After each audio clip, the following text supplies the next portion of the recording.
Hello, this is April Sheehan Cockery of the Roots Party of Ireland, and tonight's discussion is hate and violence. It's an epidemic.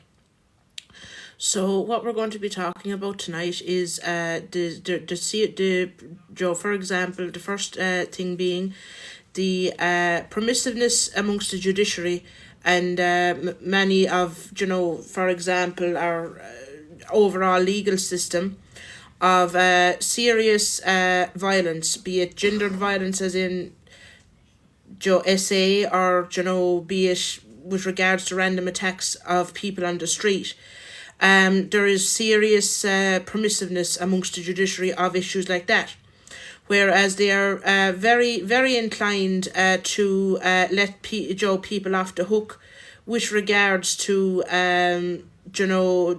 crimes that would be non-violent but possibly pose either a threat to property, a threat to the wealthy, or a threat to overall what they want to see with the country on the upper level of things.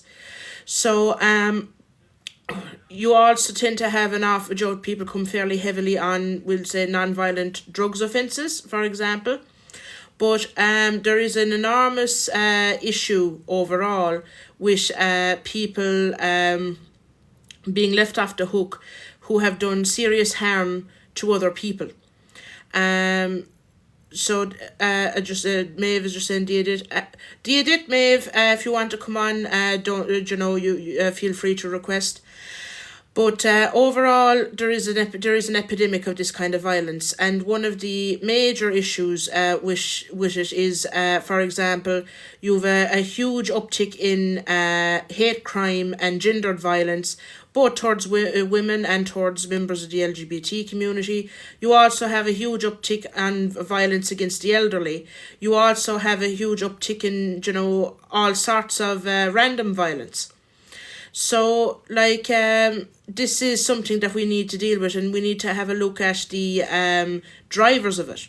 Now, in my opinion, one of the main drivers of it is a certain marching powder coming from South America that has been left in here extremely cheaply, and it's interesting that this pattern is happening because we are now, we'll say, number 4 in the world for the use of that stuff, in spite of having none of it ourselves, and it's very similar to what was done to black communities in the 80s, where they were flooded with certain things very cheaply.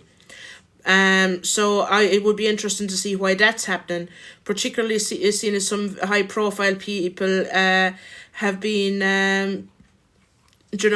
How some higher profile people have been brought up, like the Tralee case.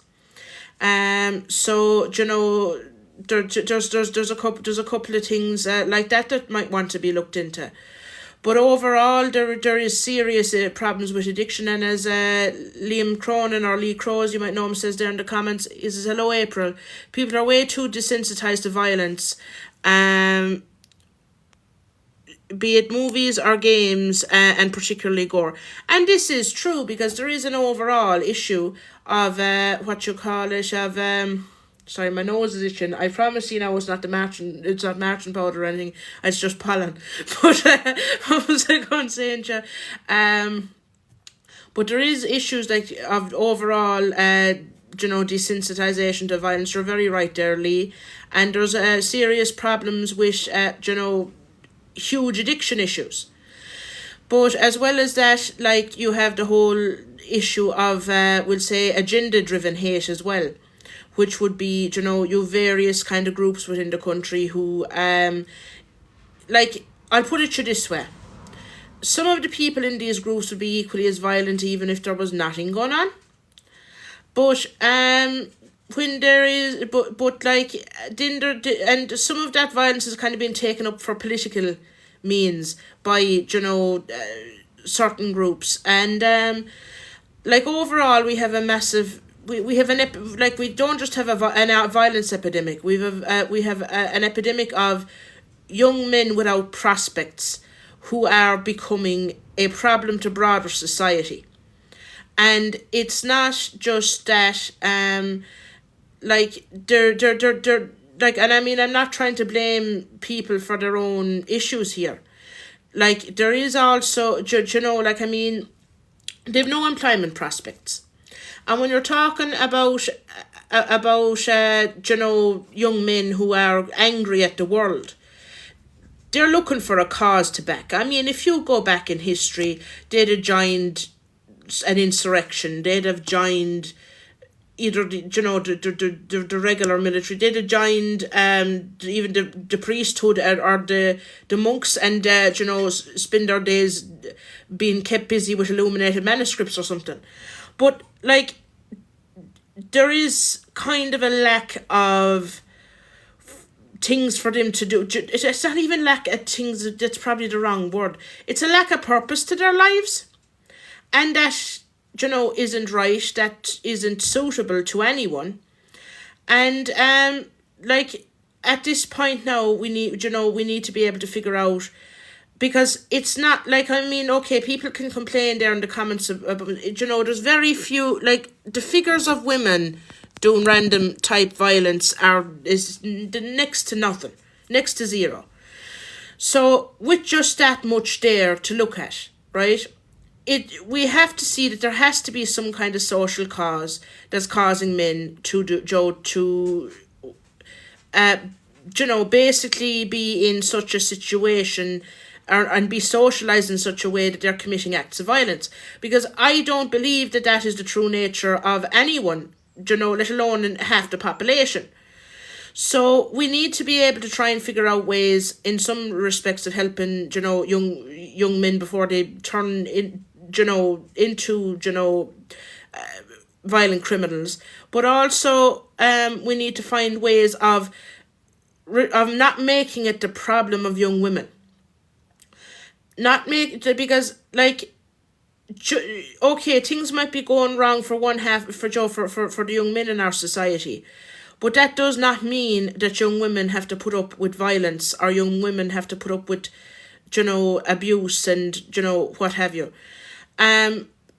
We have to try and, you know, set young men on the right path without making it the fault of young women.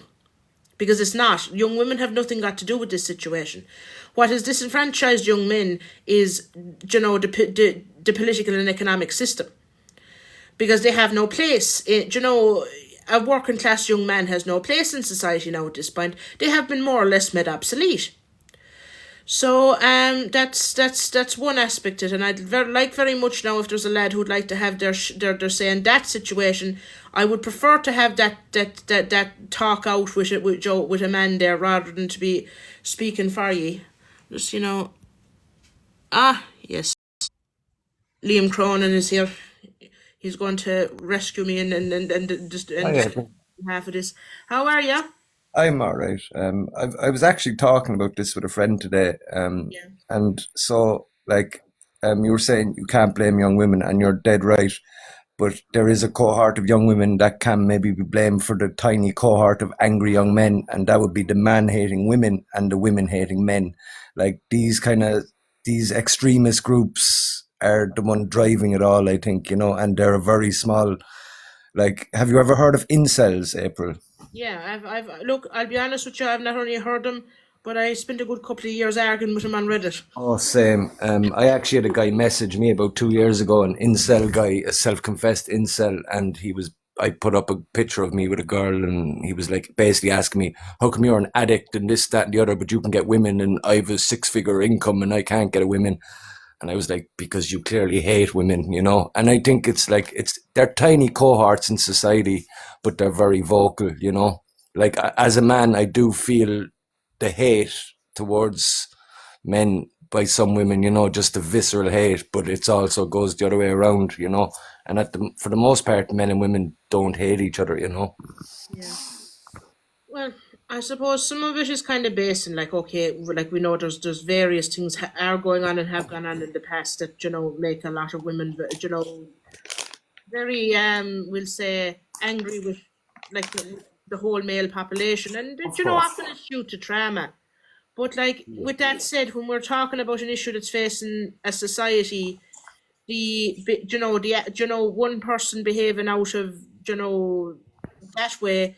Um, like that's one thing, but we have an overall phenomenon now in society whereby you have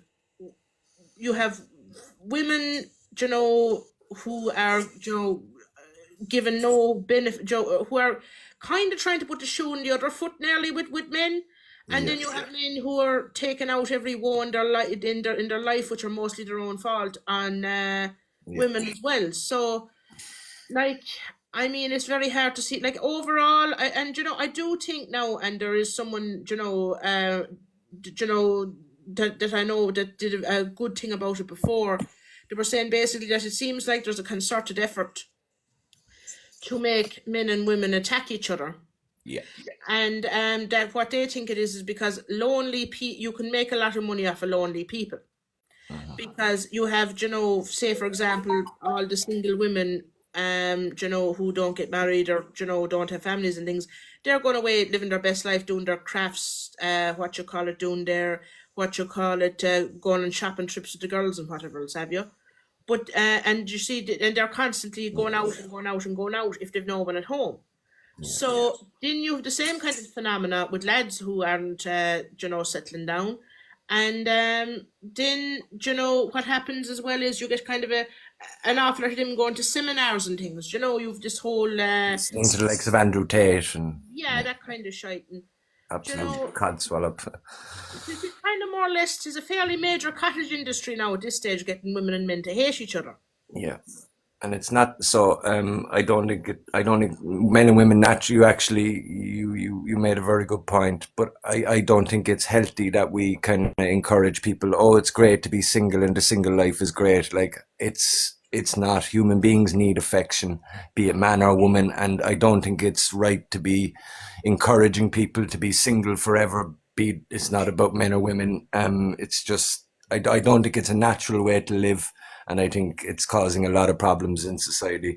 I think like I don't know, there's so many issues in society these days, but I have actually so I kind of reconnected with a girl that I used to date years ago, and we've been talking a lot about things like this. And we settled on the idea that it's not men or women or anything or all. It's people.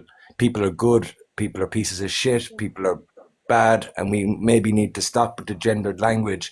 But like, it can't be denied that men are inherently more violent than women, but women have other tools to cause hurt and pain to men, and it's typically, emotionally. There's so many sides to it, but ultimately men and women need each other. We complement each other well. And I don't know, it's very sad that like it's encouraged, particularly with women, I think, that it's okay to be single and, as you said, live your best life and whatever. But like, that's all well and good until you're 55, 60, and you have no partner and you're sitting at home alone. Like, that's not fun for anyone. No. Well, like, I mean, there's two kind of ends of that too, because from a woman's perspective, like every woman dies alone because we typically outlive our partners even if they're the True. same age. Yeah. So, like, I mean, there is kind of an aspect to it there, but at the same time, like, lives, what good is your life if you're not sharing it with friends and partners and family, like? 100%. Yeah. But the thing, be it whichever way. Like, I mean, I'm not going to, poo pooing anyone there who's decided that they don't want to be in a relationship ever. But that's fair No. enough for you. But it's just as an overall thing. But the other thing then as well is the fact that I think that this is kind of the next step in the capitalistic breakdown of the tribe, right? Because if you go back in history, prior to industrialization, we had fairly large extended families, just people in general, right? As groups, be it in Ireland or wherever. We had fairly large extended families. For example, you'd have, this fella, you'd have all the brothers and sisters, and often the cousins, kind of living on the same area as a large extended family. Well, that in itself was during feudalism kind of a breakdown of the original tribe that we had. A tribe would be, if we go back to the different, degrees of families within the, the what you call it, the Brehon system. So we had our tribe, and then that was broke down to kind of an extended family of the grandparents and a couple of aunts and uncles, and then the niece, the first cousins of it. And then it was broken down in the 20th century down into the nuclear family. And now they seem to be trying to break down, the nuclear family into just single people. There's kind of more and more and more and more and more growing ridiculous individualism. Yeah, yeah, 100%. And it's all just down to kind of isolating people because with people are harder to exploit when they have a support system. Yeah, And it doesn't matter, like what I would say to anyone watching this is go out and find family. It doesn't even matter whether they're related to you or not. It doesn't even matter if you're romantically involved. Because, you can, like people who, you can have found family of the best of friends as well. But overall, the most important thing is to try and find connection. And with regards to the violence epidemic, this is also a thing. Because strong communities are harder to terrorize. completely. No, I do think there's a little bit of a misconception regarding violence. So I look, the violence that goes on against women is wrong, but the men are murdered at a much higher rate. For every four murders, three out of them are men. And like it's like these predatory men that exist, they're a danger to men and women. That's why Yeah. I keep kind of saying it's not men or women are all one thing, or it's people. There's bad people in the world of both genders, and you know, I don't know. I do ultimately believe human beings need affection. Above all else, human beings just need affection, and I think we're like what you're kind of saying is we're pushing away from that, and that's just going to cause an epidemic of loneliness. And with men, because of testosterone, it's going to manifest in anger. It just is, unfortunately, and like I think we have to kind of get away from that and kind of not encourage people to live solitary lives. You know, like it's no life at all. It really isn't. No, it absolutely isn't. And like, I mean, like, okay, the whole, gender relation stuff, like, that should take, its own week of lives to solve of its own. Oh yeah. But, with respect to this, like, our overall goal as people, as a society, should be to try and rebuild a sense of community. And, we'll say be that, in whatever form. It can be communities of families, it can be communities of people who have decided to just come together. And Maeve is saying, I think some men aren't happy living in a world where their life is no longer subjugated, and that is absolutely true as well. There's But a again, lot. I'm not see. Yeah, I think that's a very small percentage of men would think like that. It You would know. actually surprise you. It would actually surprise you. What you call it? A lot of men. Now I can be a bit firebrandy, and I can be a bit overall fiery, and it's very kind of hard for a man to put me in, to try and put me in my place. And I'll tell you now, there's an awful lot of men who have some very bad reactions to me, essentially kind Yeah. of trying to chat, like holding my own with him as I would, like I don't see a difference between us. So if I have my opinion, I'll put in my opinion and I'll argue it away. As you've seen me arguing now with a few people in different lives and things, like I don't back down. Of And course. there's a lot of men don't like that. There's a lot of men that they might take it from you, but they wouldn't take it from me if you get me. Um, I, I can't disagree with you because you would see it from a different point of view. I don't necessarily see that myself because I'm not subjugated to it, I suppose.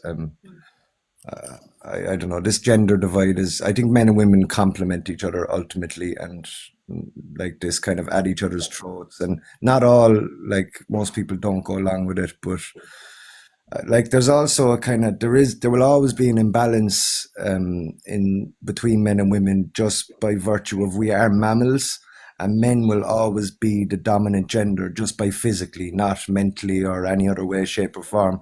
But like it if so a lot of women are kind of moving towards being a bit more masculine these days, and that will kind of like it sets society like the natural order of things off.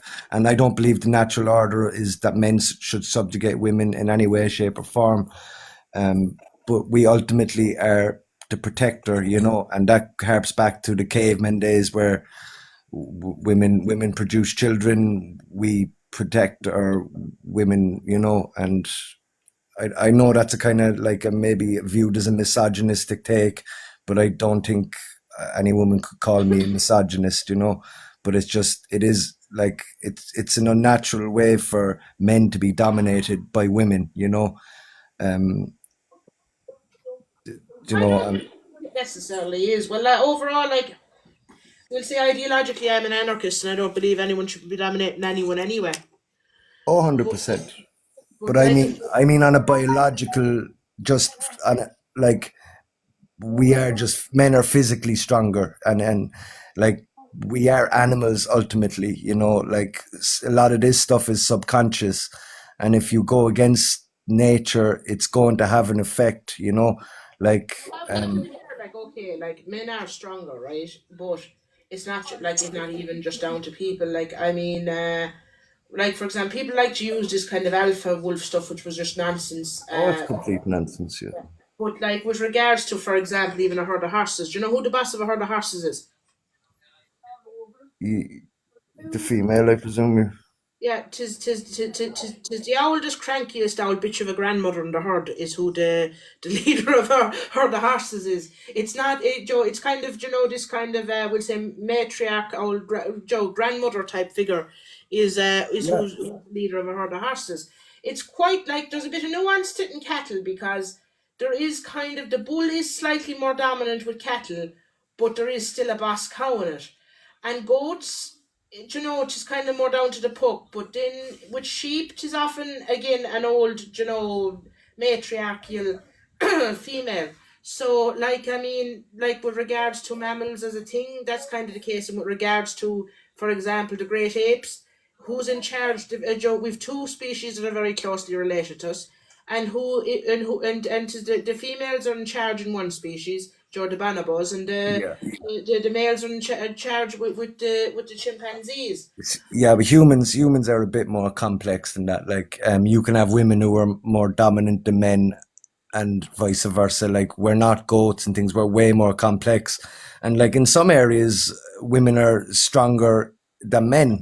Like I think we're moving away from nature, and I think it's having a ripple effect in society. Like a lot of men don't know their place anymore because you've a lot of kind of like I don't know. I think we're just moving away from what is natural, and I don't think it's ever been natural that men completely dominate women. Like as you said, there's like I actually grew up in a kind of matriarchal family. Yeah, Um, so did I, about four generations on. yeah, and I'll be honest, April, it wasn't all that fun being a man in that environment. Like I was bullied a lot. I really was. I was mocked from a very young age, and it was hard, like, and when I was growing up, then up until the age of about 16, I had this preconceived notion that all men treated like women like shit, until I started seeing friends and girls treating those male friends like dirt. And that's when I kind of came to the conclusion it's not men or women, it's people. And every family is different, every relationship is different, and like nothing is black and white. Like it's very hard to. These conversations are very nuanced. Yeah, and it is very, it is very, like, I mean, there's lads even, throughout the group now. I'm not going to be airing anyone's dirty laundry, but, amongst some of the lads in the courting, like, they've had, terrible things with, ex-girlfriends and things as well. Like, I mean, there is two sides to that as well. But I think Of kind course. of largely, like, when we're talking about violence, now there is lads there who have had, violent relationships with girls as well. But as we'll say, to take the majority into consideration, if you're talking about someone being a violent partner, statistically it's more likely to be, and it's possibly, like, as you say, due to the natural strength of Yeah. men, that it's more likely to be that way. And testosterone, like it will just like it's because of testosterone, men are more prone to anger. Now, I will like I'll always.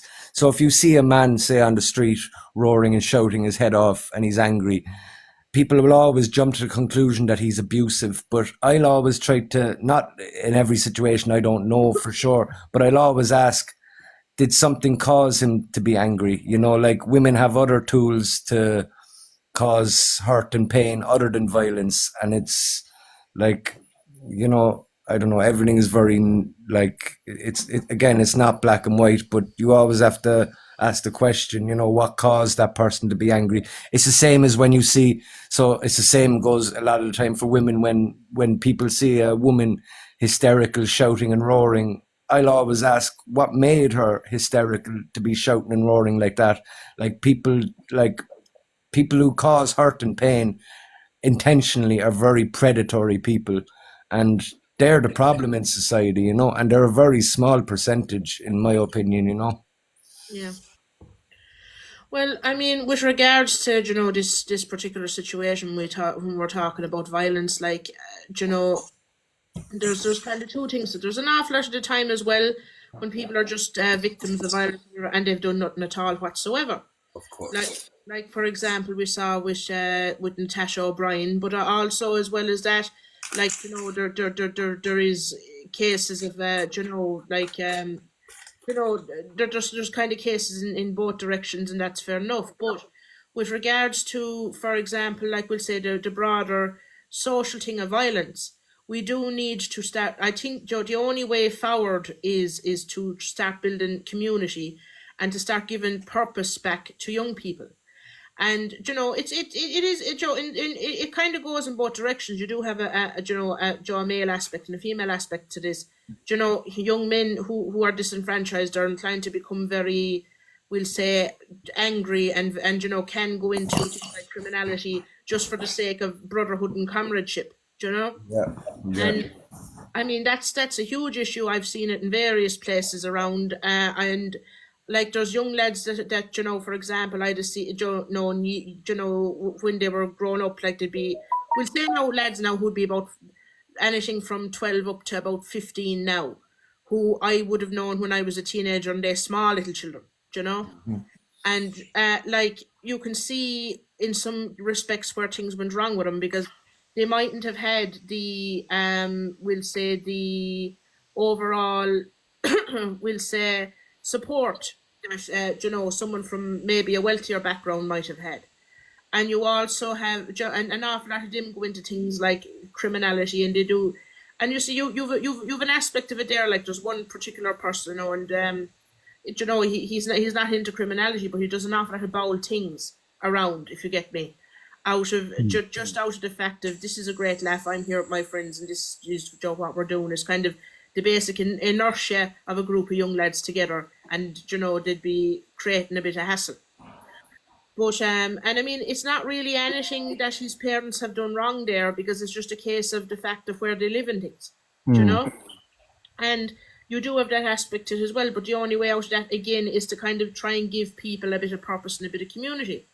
Then on the other end of it, then you have disenfranchised girls who often become, just for looking for some level of connection and something resembling love, are running after, they're getting mixed up in things out of just looking for some kind of acceptance, and they will, because of the way they feel about themselves, they'd accept nearly anything. Do you know? And that's an issue with regards to the whole intimate partner violence and the things. And That's very common. Sorry, I just that's very common in the homeless society, where a woman will latch on to the strongest man she can find, because women have it very tough in the homeless kind of society. I don't know what else to call it, but they will, like I've seen it, they latch on to the meanest asshole they can find, you know. And it's kind of, you can see the writing on the wall, and like then sometimes they end up being put out on the game and things like that. But you can see it happening in front of your eyes, you know. yeah. And I mean, both of those are, they're symptoms of of our society essentially going down the toilet, and they're what you call, they're for the sake of profit and whatever else have you, and also they're symptoms of our communities being broken down. Our, we'll say, overall sense of decentralized, human social support being broken down to better isolate people, so that people can be better exploited. Yeah. Yep. And we have to kind of find some way of overcoming that. No, sorry, I think Hi, Dylan. there's a fella called Dylan in here, and there's a girl called Bridget here. If you want to say a few bits now, before we've been talking there for ages. Yeah, I just want to say, like, so in terms of the hate and violence thing, yeah, I mean, I've covered a lot now in the Natasha O'Brien situation, and there's people that are making up rumors saying that she's doing it all acting and she's a wannabe actor and celebrity and stuff, and I completely disagree with that. Like, Mm. um, People are going around saying she's from Wexford, she's a LinkedIn profile, which isn't true. I had to go and debunk it in the video. She thanked me Mm. then for debunking it and stuff. Obviously, Carl Cry deserves to get locked up for what he did. But in terms of now, obviously, I don't agree with what the Rosa and Socialist Party are doing of it. Maybe that's why people are kind of saying, well, she has celebrity status. But in general, like it's you should never go out of your way as a man. You see, it's all to do with pride as well. He wanted to be cool in front of the boys, and then his ego came to him, and that's that because he had pride when he was drinking. That's why now he's in the position he's in. He can't even leave his house anymore. People are showing up to his door and taking pictures of him through the window and How threatening do to you mean bother him. pride? How do you mean pride, Dylan? I don't Pride, so his understand. ego. His ego. Okay, yeah. His ego, yeah. He obviously had an ego at the time. Your pride gets to you as a man. That's the thing. People are too much pride. See, pride is the devil. Punching a woman I don't see how someone would view that as prideful. No, but this is Well, what I'm saying. He I punched her, he suppose, put on Snapchat. He put on a Snapchat story saying, one, to put her down, two, to put her out. Do you know? I suppose what Dylan might mean is he didn't like being told off for being a bollocks. And Okay. yeah, and that hurt his pride and hurt his ego. Because to be honest with you, as a woman, the most dangerous thing you could do, you could nearly run over a fella's toe, but don't you hurt his ego. Yeah. You know. But what were you saying about the Socialist Party now and Rosa? I didn't see that they were doing anything other than organising protests against the situation. Well, no, like that's fine. They're allowed to do that, but like they were the same ones that were in favor of Amber Heard when the Johnny Depp situation came around. So you know, in a way, like it was always going to cause controversy with me, of course, because you know I have political opinions that they don't agree with. And I don't know if you've seen the video circulating online of me, but they stopped me from talking to Natasha O'Brien. I saw a bit of it, all right. Yeah, I Yeah, actually did see yeah, it. because I have a different opinion, and it's like, what the fuck? And the mother was even like, no, let him speak. And they just said, Yeah. oh, he's far right, get him away. Like I was the most wanted man People in the country. expect Dylan to be completely left wing because of the color of his skin, it seems. That's it. And they're the most racist people. And see, for me being mixed race, that's where I'm caught in the middle. You get Yeah. black people saying, oh, you're black. You get white people saying, oh, come on our side. So it's like, no, I make the decision myself, you know? I have seen the live that you're on about now. I only saw a clip of it, and it seems to be that like these people are like, oh, the right wingers will never say anything about this because it's an Irishman, but the left wing are doing the exact same. Like it's been brought back to that instead of the fact that a man punched a woman. Like, Yeah. Exactly. Well, Yeah. I mean, look. I'm going to Joe. Being honest about it, like you do have an element there of, you have some of the far right there who are trying to distort the 100%. situation as well. Just Yeah. because the fact they don't like that it's an Irish lad. Yeah. You have some, and you have some other cases where, like, I mean, look, it doesn't matter to me one way or the other what color a fella is if he's doing something out of the way. No. He should be punished. I don't care if he's a minority. I don't care if he's No. white, Irish, the pillar of the community. Either case, they need to be dealt with. And Yeah. like there is 100%. there is a little bit of that kind of point scoring nonsense to it as well. But By both sides, I think they're both ridiculous. Like this left right wing crap is getting completely out of hand. Yeah.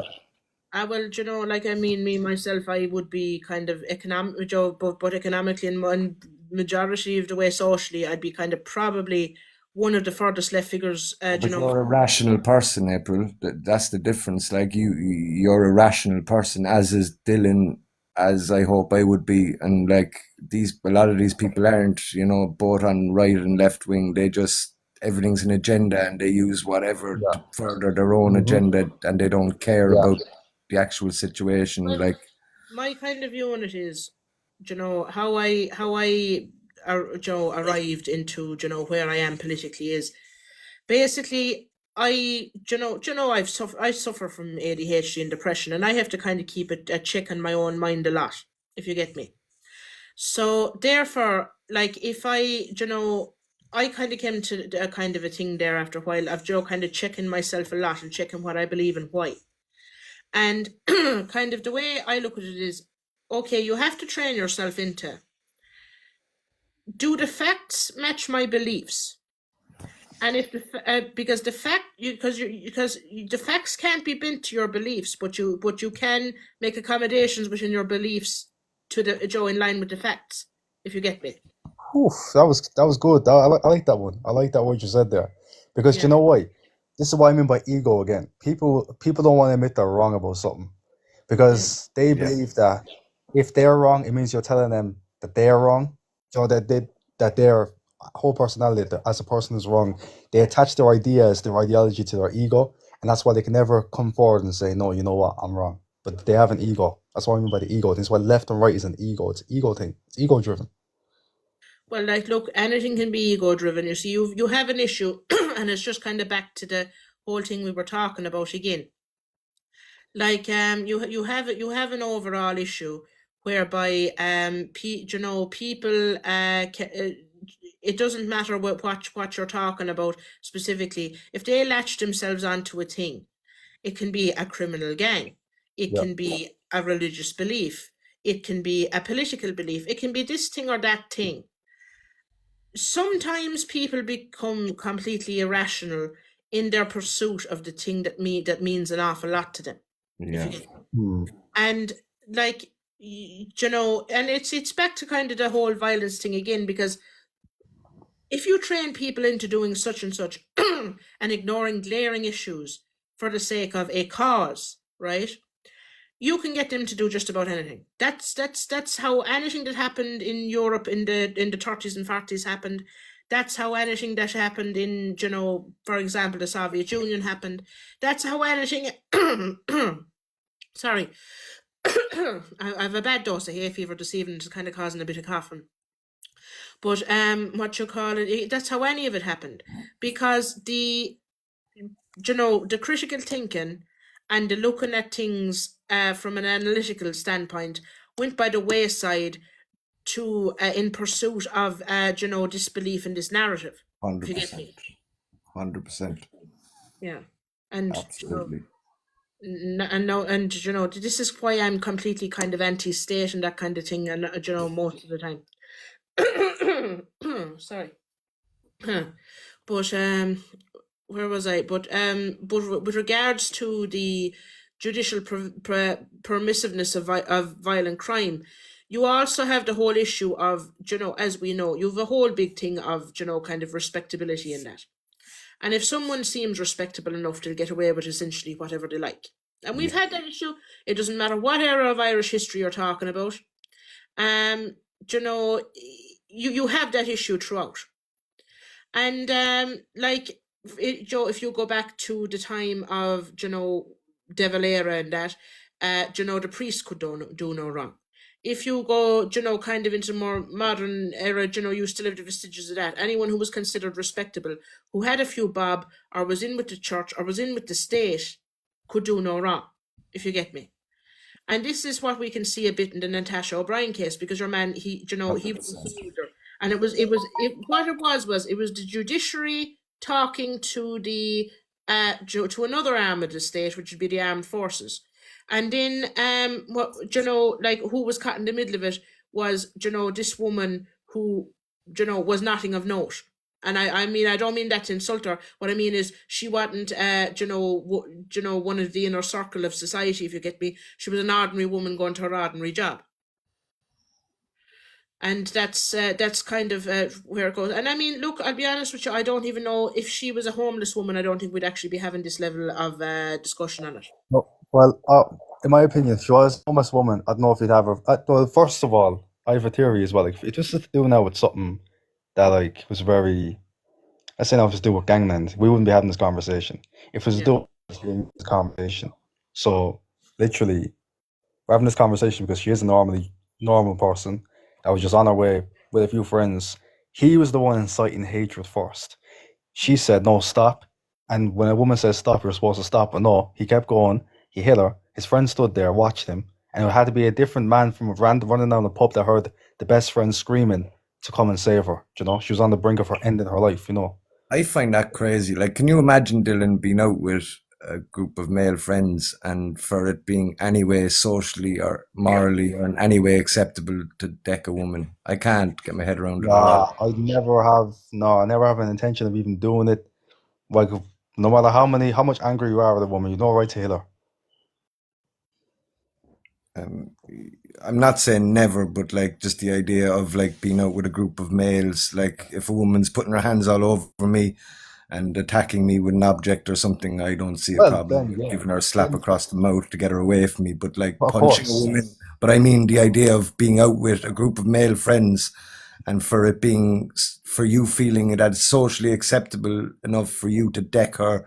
Like if I was out with a group of male friends, like I just can't get my head around the whole situation, to be honest. And I only heard about it today. It was the first real kind of thing. Like I saw the video with you, and I didn't really know what it was about.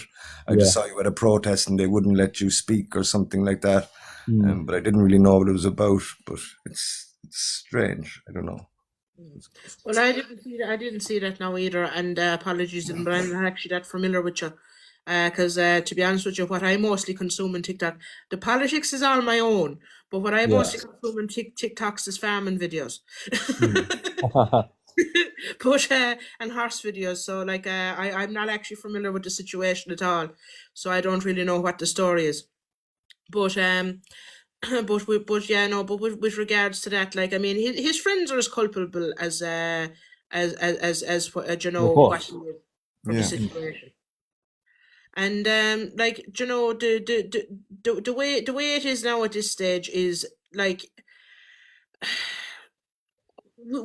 I think at this stage now what we really need is we either need to be looking at having electing our judges, which would be a major thing, or B, we need to be looking at for example, maybe having some level of minimum sentencing for, a serious level of crime. Mm. I'm not really sure because you see, the latter sounds very authoritative. I Very wouldn't what? be 100% comfortable with that, where I'm coming from politically, if you get me. But and then on the other end of it, like another time when I brought up the possibility of electing, the judiciary, a lot, which is kind of, it would be a fairly core anarchist principle. A lot of people got very upset over that for some reason.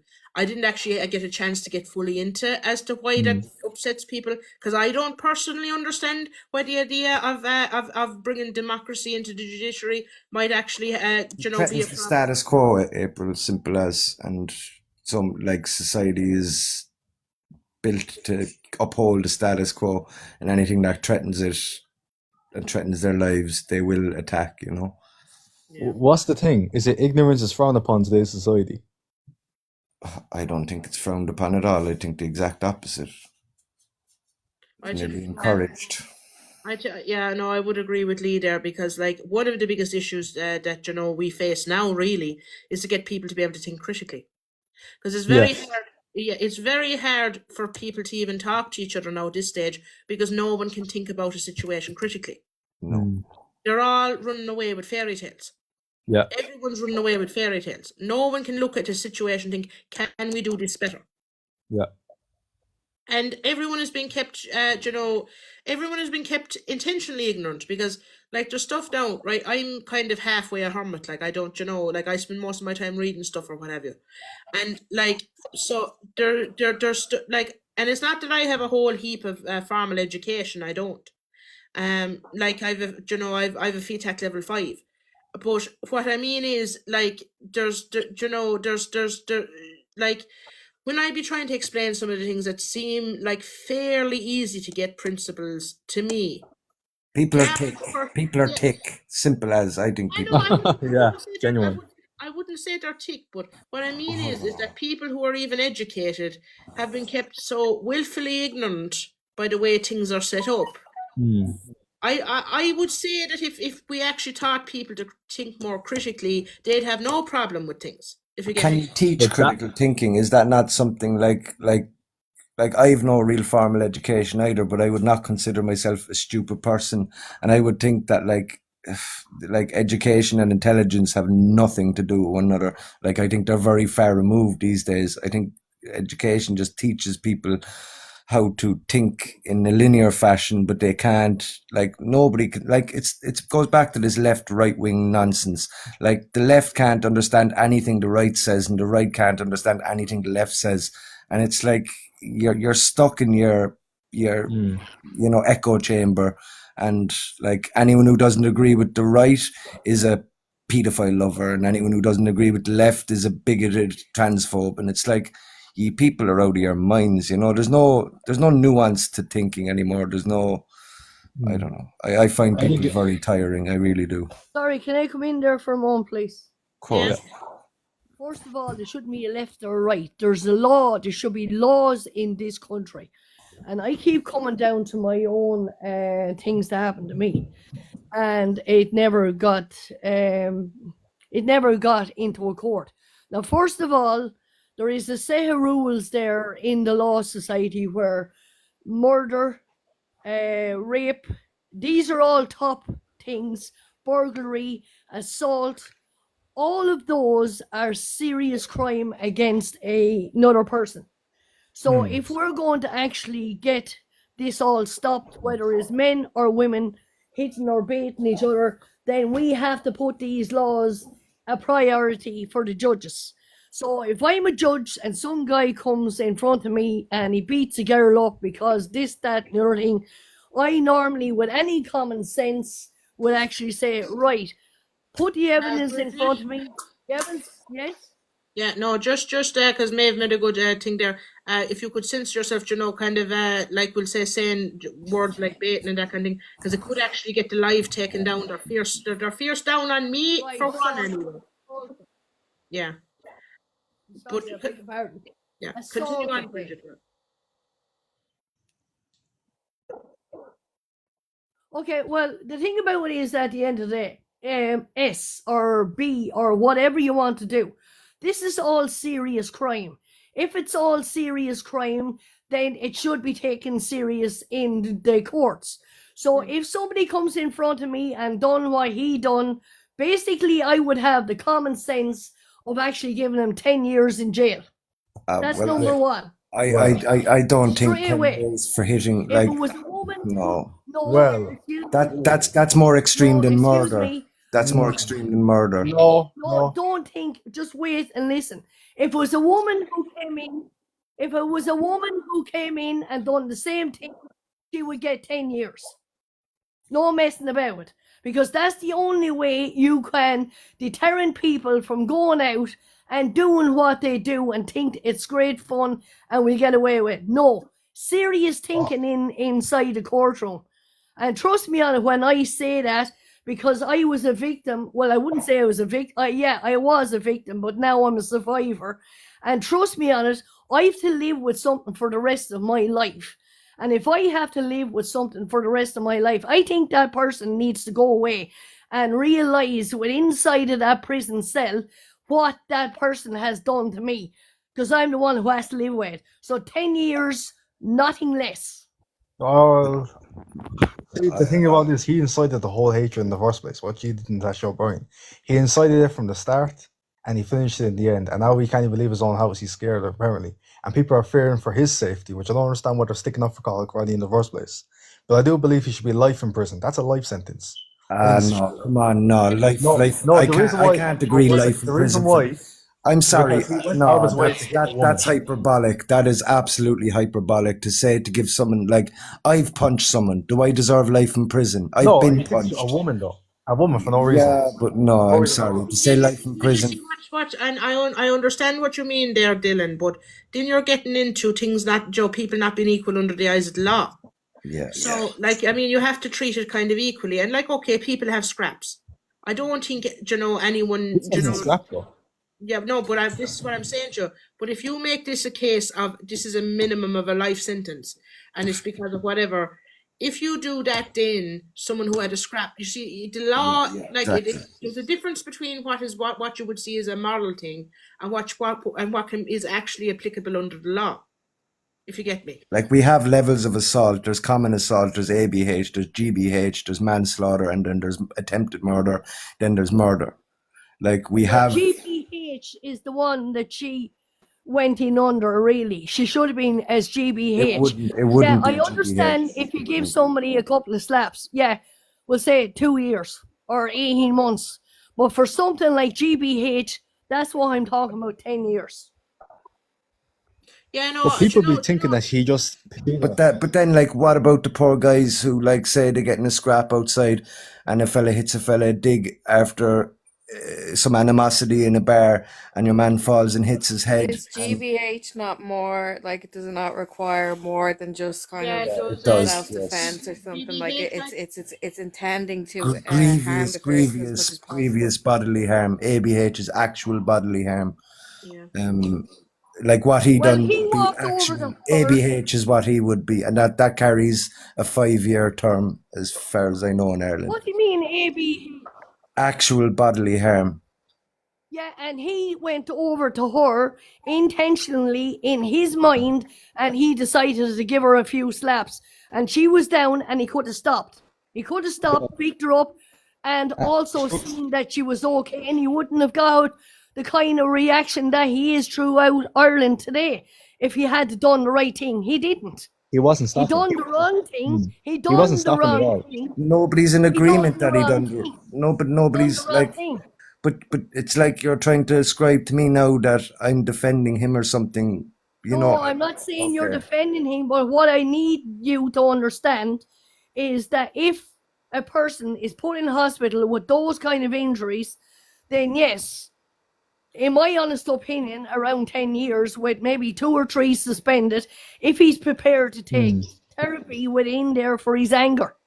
And know, that is another thing. I would agree with Bridget on that, because if you actually look at it really, like you know, only for your man ran up the street and saw him off, Yeah, we'd be looking at a murder inquiry.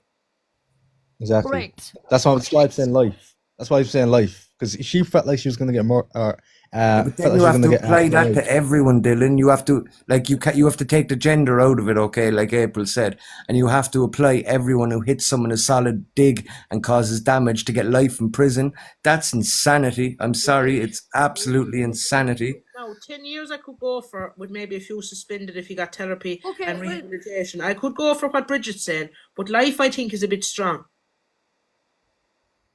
yes. I don't know, if I was in charge, it'd be different. And You know what I I mean? just want to come in there and say that if I'm a woman and I walk up and give you a hammer on the street, well, but to be quite honest with you, that's a bit much as well. So if I do that, then I deserve to be put behind bars for Yeah, what but I do. okay, so put behind bars, nobody's disagreeing with it, but you're saying life in 10 years.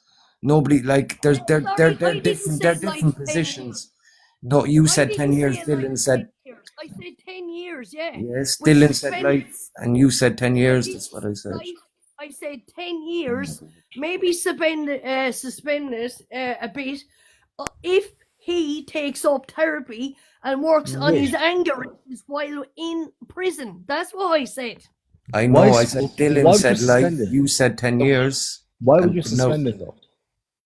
because that's how the system works, Because we mitigation. work only- off a system of rehabilitation, not apologise. punishment.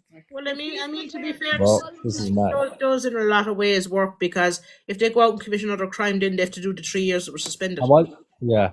Yeah, What if he reoffends? that's exactly it. Yeah, you'd be straight in the That prison had then. gone. The time he didn't serve, after the suspended sentence, if he reoffends, he has to serve the time for both. No, that I don't think that's how it works in Ireland. That's exactly how it works. And what you call it, because I know someone who happened to. That's the word. But basically, like, say for example, if someone gets, I don't know, 18 months suspended, and if they reoffend within, I think is it something like 5 years, you can be suspended for however many. Yeah, suspended sentences. Yeah, I was thinking about concurrent and non-concurrent. Yeah, no. But if it's suspended, and say it now, and if he goes away and he robs something else, and he gets another 18 months, well, then what he has to do is he has to do 3 years. Like the court system in Ireland is ridiculous. Like, I'll always bring up this specific case, and anyone can Google it. There was a woman in Cork who was locked up for criminal damage against a packet of Pringles. Like, you can Google this, criminal damage packet of Pringles. Yeah, she got 4 months. Like 4 months, and now she had previous convictions. But I don't care what previous someone has. Criminal damage against a packet of Pringles is ridiculous, Yeah, I mean, if she was on a that- suspended sentence, then that would have, it would have activated her suspended sentence. I don't think it was. I think it was just custodial she got for the thing. But, like, obviously her previous convictions were taken into account and things. Well, as for this case with Natasha, Tom O'Donnell was the judge in this case, and now he retired all of a sudden. So Oh, really? you know, No surprise. yeah, Okay, well, with the woman with the Pringles, I think women who come in front of the court or stealing food should be given help, not thrown in jail. And Yeah. I'm a security officer, and I left static security for because of that. I was pulling Pringles. people, and I absolutely got sick of it. And basically, I felt totally this was wrong. There has to be some way of helping people who need food, and we're mind putting them in jail. Yeah. And you see, this comes back to the social drivers of crime again. Because, but with regards to this situation, like with this fella, like, I mean, we can kind of stop arguing about the sentence, but we're all in kind of agreements that he needs an awful lot more. But, like, Well, but with regards to that as well, you also have other cases, like, for example, we've had a couple of them lately. Do you know the men who were hunted through the Phoenix Park? And you know, you've had other cases. You know, you're talking various kind of backgrounds and various, we'll say, people there. And there is an awful lot of violence against, for example, LGBT people now, and against you know yes. people who are of different colours as well at the moment, because Can I ask a question? yeah, overall hate crime is up over 30%, which is insane. It's an insane jump for hate crime to be up over 30%. And like, we need to start doing something about this situation, because if we don't start doing something about it now, it'll be like the worst corners of London, or well, like, I don't even think in some respects there's some parts of Dublin, I'd say, if they were scaled up for population, would be nearly worse than some of the areas of London. Which So, like, I was victim of a vicious attack about 2 years ago. Two guys with a machete and a baseball bat. Look, there were two black guys. I was walking through a forest. They tried to rob me. I wouldn't give them my phone. I thought they were kind of joking. Then the machete was up against my neck. Then I realized it was serious, and they wounded me for life. Like, and I very much blamed the kind of London gang culture. Like they left me for dead. Like, absolutely left me for dead. I was in two casts for about 4 months. But it's gang culture, London gang culture, that really influences it, and people don't like to hear it, and I feel like an old man saying it, but like drill music, you know, it's such violent music, and music influences society. Like, we in the 60s we had the hippie peace and love movement that influenced people, you know, and you had the punk rock movement that influences society.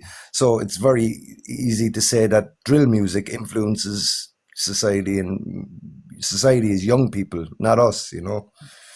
If they allow it to, yeah. If I listen to drill music, I don't be going around, you know, doing the half the stuff they do. I listen to drill music though. You know, I don't be doing it. So But it the depends on exception is not the rule, you know. yeah, well, you see, look, I mean, Back there to that, there was a it's lot of shame that arguments haven't about. been unalived over in England because of that drill music. Well, Sorry, no, it's Maeve. not just because it's just. It's always been like that. The gangs in London, it's always been like that. Yeah, There was Oh not no, just I'm drill talking music. about children here, like 13-year-olds. yeah. Well, you see, I don't know how and why there's been, you know, there's been a big culture of like literal children involved in gangsterism over in England for a long while. And like, if we need to look at how bad things could get here, all we have to do is look at England. Because, you know, like any of the kind of, well, you know, they're a bit beyond us in social problems. They're, you know, so if you want to see what Ireland could look like in 20 years' time with regards to crime and with regards to violence, England is where to look, do you know? Yeah. But, Dublin is where to look. Cork is where to look, where you have gangs of young people and Irish young people, and drug dealers are using them. Sorry, these are absolutely. using them to actually run young lads about 9, 10, and 11 years old around different cities selling drugs to other people. I don't know if I've ever seen 9, 10-year-olds dealing drugs in Cork, but you could To be definitely fair, say for Dublin, for damn sure. that was a feature. That was a feature in Limerick going back even 15 years ago. Now, it's actually, funnily enough, there was an issue. Like, I'm from County Limerick, so I'm going to talk a bit about Limerick now. Like, you had the issue of, for example, the McCarthy Dundons, and they came back, and actually they brought Joe London gangster culture with them They were a family that were from Limerick who'd been in the gangster situation over in England for a while and came back again, and they completely changed the face of criminality in Limerick in the late 90s, early 2000s. And when I'm 33, when I was about 13, 14, up to about, maybe 18 or that way, there was young lads of about, 10 and 11 running around town working as kind of, we'll say, mules from. And I mean, there was one case there I remember reading it in the paper when I was in my teens. Yeah, I was that lame of a teenager. I used to be reading the paper, but what you call it? There was two young lads. One of them was 11. I can't think what age the other fellow was. They were caught in a bus with a sawn-off shotgun. So I mean, it has been around a while, but 'tis definitely worse 'tis getting. Correct. Yeah. But with regards to it kind of all comes back again, like there's back to, the way things are in society. And I mean, things are in an awful state. Like, I mean, if you think about it now, any one of you, if something was to go wrong with you tomorrow and you weren't in an area that you knew, you weren't around your immediate family. Um, I'd imagine now, and you were somewhere far away. I'd imagine now the number of people who'd actually come for you and help you would be actually fairly low. Do you know? And I mean that's the case. That's the case for kind of more or less everyone. I'm lucky in the fact that I have a couple of people in my life that if I was in trouble in Scotland, they'd try and come for me. Do you know what I mean? There's a couple of people in my family in that. But like most people, and I recognise that I'm an awful lot more lucky than most. So it is very easy for people to be falling down through these issues and getting involved in criminality. And it's kind of like, the whole live by the sword, die by the sword way that people were, kind of, we'll say this kind of young warrior man culture. It's kind of that transferred onto criminality. Criminality is like glamorized or something like that. Like that's what it seems to me. And I kind of like I wouldn't look. I've kind of lived not exactly uh, what I don't know. Like I wouldn't be exactly a clean skin. Look, I have been to prison, just a short sentence for petty crime. But like I can kind of see. I've never been involved in actual organized criminality. And I had a friend who was years ago, and I won't mention with who, but I was looking at him like going, what in the name of fuck you getting involved with this for, And it baffled me completely. And it's like people say like, oh, prison is a summer camp and things like that. It's not like, and we shouldn't be kind of putting it in the kids' heads that it's a summer camp because it's not, like criminality it ends in one way always, either jail or the graveyard. And like even movies, and I feel like an old man again saying this, but like, movies glamorize prison, like I don't know. Are we just out of touch with society, Can you stop it?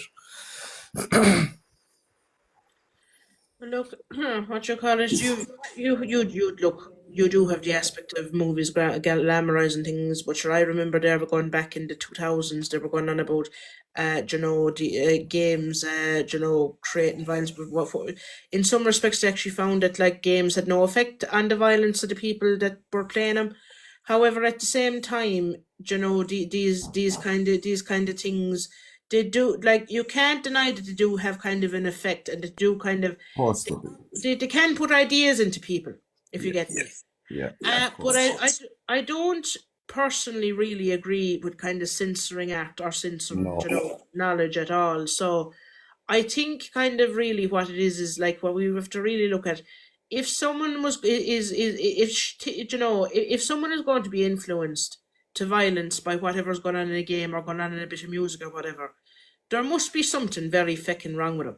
There must be something Yeah, going there very is. ways in their life for that to be the case. So if you remember There is. when there was nobody in here a while ago, I was talking about desensitization, and I find it like I think people watching like gore. I think it's common enough now that people watch gore movies and like they watch them normally, and I can't get my head around it because like there's been a handful of times in my life I've been exposed to this, and my instinct is to wince. Like I look away, I don't want to be seeing that shit, but other people watch it willingly. And this has, like, regardless of what a study says, it has to have an effect on society. It just has to. Like playing a video game where you're whatever, it's realistic, and you're going around shooting people and things, it has to have an effect on society. I don't care what a study says, if it doesn't, objectively it does, you know. Yeah. Well, with I regards think to another thing that affects an awful lot of men, and that's been going on for a long time, if I recall. Now I'm 66 in a month's time, and I've seen young lads with this stuff pee, if you know what I mean. Oh yeah, yeah. Oh That yeah. influences and brainwashes young lads and young ones. So you can't go along and say, oh, well, it's young lad. No, it's young women as well. Especially young women that are being trafficked it into this took me a minute to country. get what you were going on about, Bridget. Well, I was cycling my mind through different street names of things that I'd have read over the time, and I was kind of thinking is she talking about poppers? What's she talking about? Did it something for you like? Oh, Like, I would tie that in exactly to what I was saying as well. It's just because of the context of the live. But I've actually talked about this with Roger one night, and like, I'm very kind of like conservative when it comes to it. I think it's destroying society. I mean, utterly, like, it's just not natural at all. yeah, it gives the wrong impression about what. Parents have a role in any of this. no. Sorry. What did you say, Maeve girl? Do you think parents have a role in any of this? Like, Yeah, parents should be No. watching what their I think kids. So I have a friend, and his young one is kind of coming of age or whatever, and she added me on Snapchat, and I said it to him. I was like, she shouldn't be on Snapchat. I said I'm on Snapchat, and I said it's not for kids, and I was like, I'll put parental controls on her thing if you want, because he doesn't know how to, and he was just blasé about it, and I was kind of like. I was like, I said, you have to take an interest, because they're just more exposed to it now. Like, we're all of a similar age. And like, we didn't grow up necessarily with internet, you know, I didn't anyway. And like, we weren't exposed to it, but now they are. Now they have phones and they have access to this filth at a very, very, very young age. And it's disgusting to think of a child watching that kind of crap. Like, it has to Yeah. affect the brain, you know, it just has to. It does though. It does and this sometimes. kind So you of can suffer with advent ED as well. of You know? gentle parenting as well, I think, is a huge problem. Like, parents no longer want to discipline their children anymore because they want to befriend their children, and like, Yeah. children don't learn that there's consequences to their actions, and they basically parent themselves, or allow the internet to parent them, or allow their peers to parent them, and then children like Cahill Cry turn out, Yeah. I'm just going to see because my dog just made a crash and bang noise from the other room, so I'll keep chatting.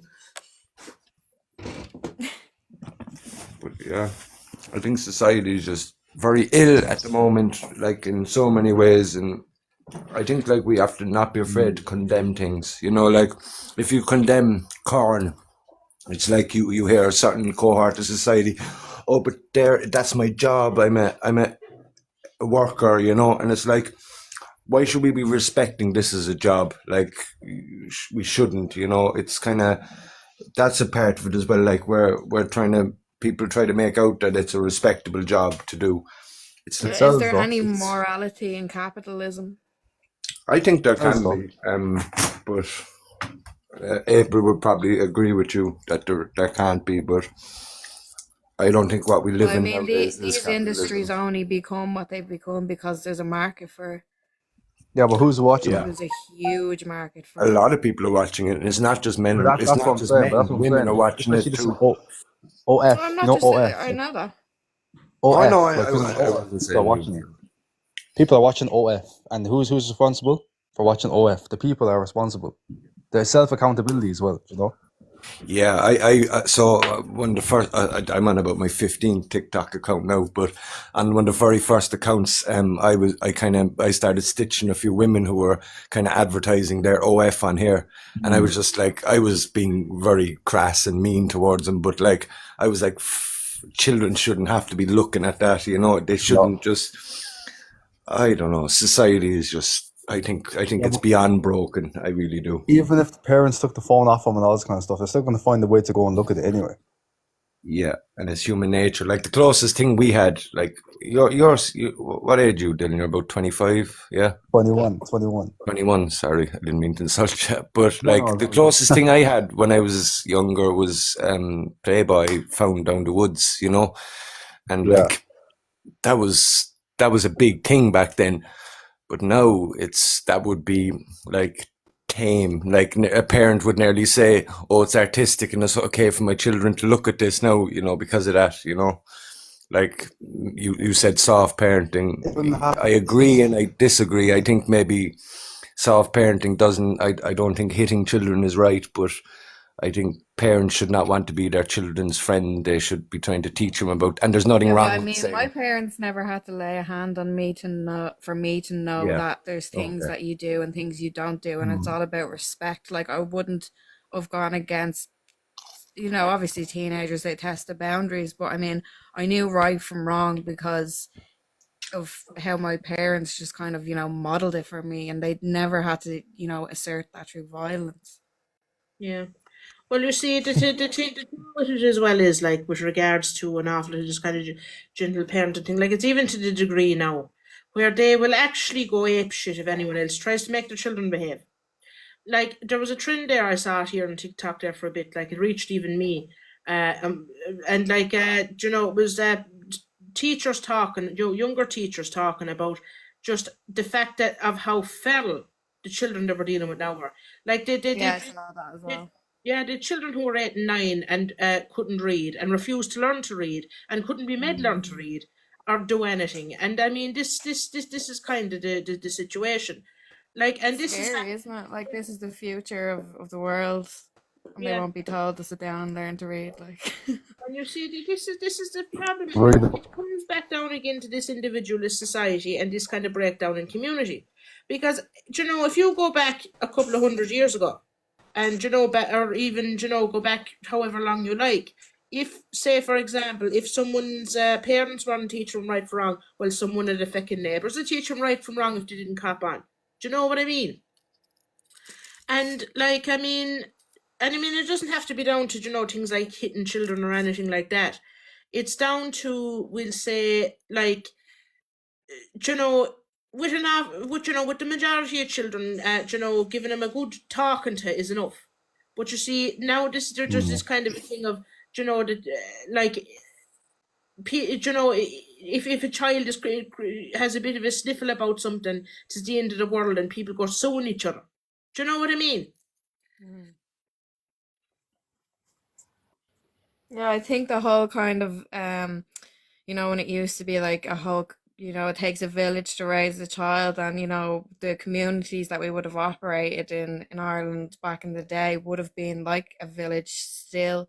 There was still a great sense of community, and I mean, you're totally right. I would have seen, certain bold children on the road that, their parents wouldn't have reprimanded them, but like somebody else's parent would reprimand them, and it was almost like, you know they would take it more off somebody else's parent and just wouldn't do it again.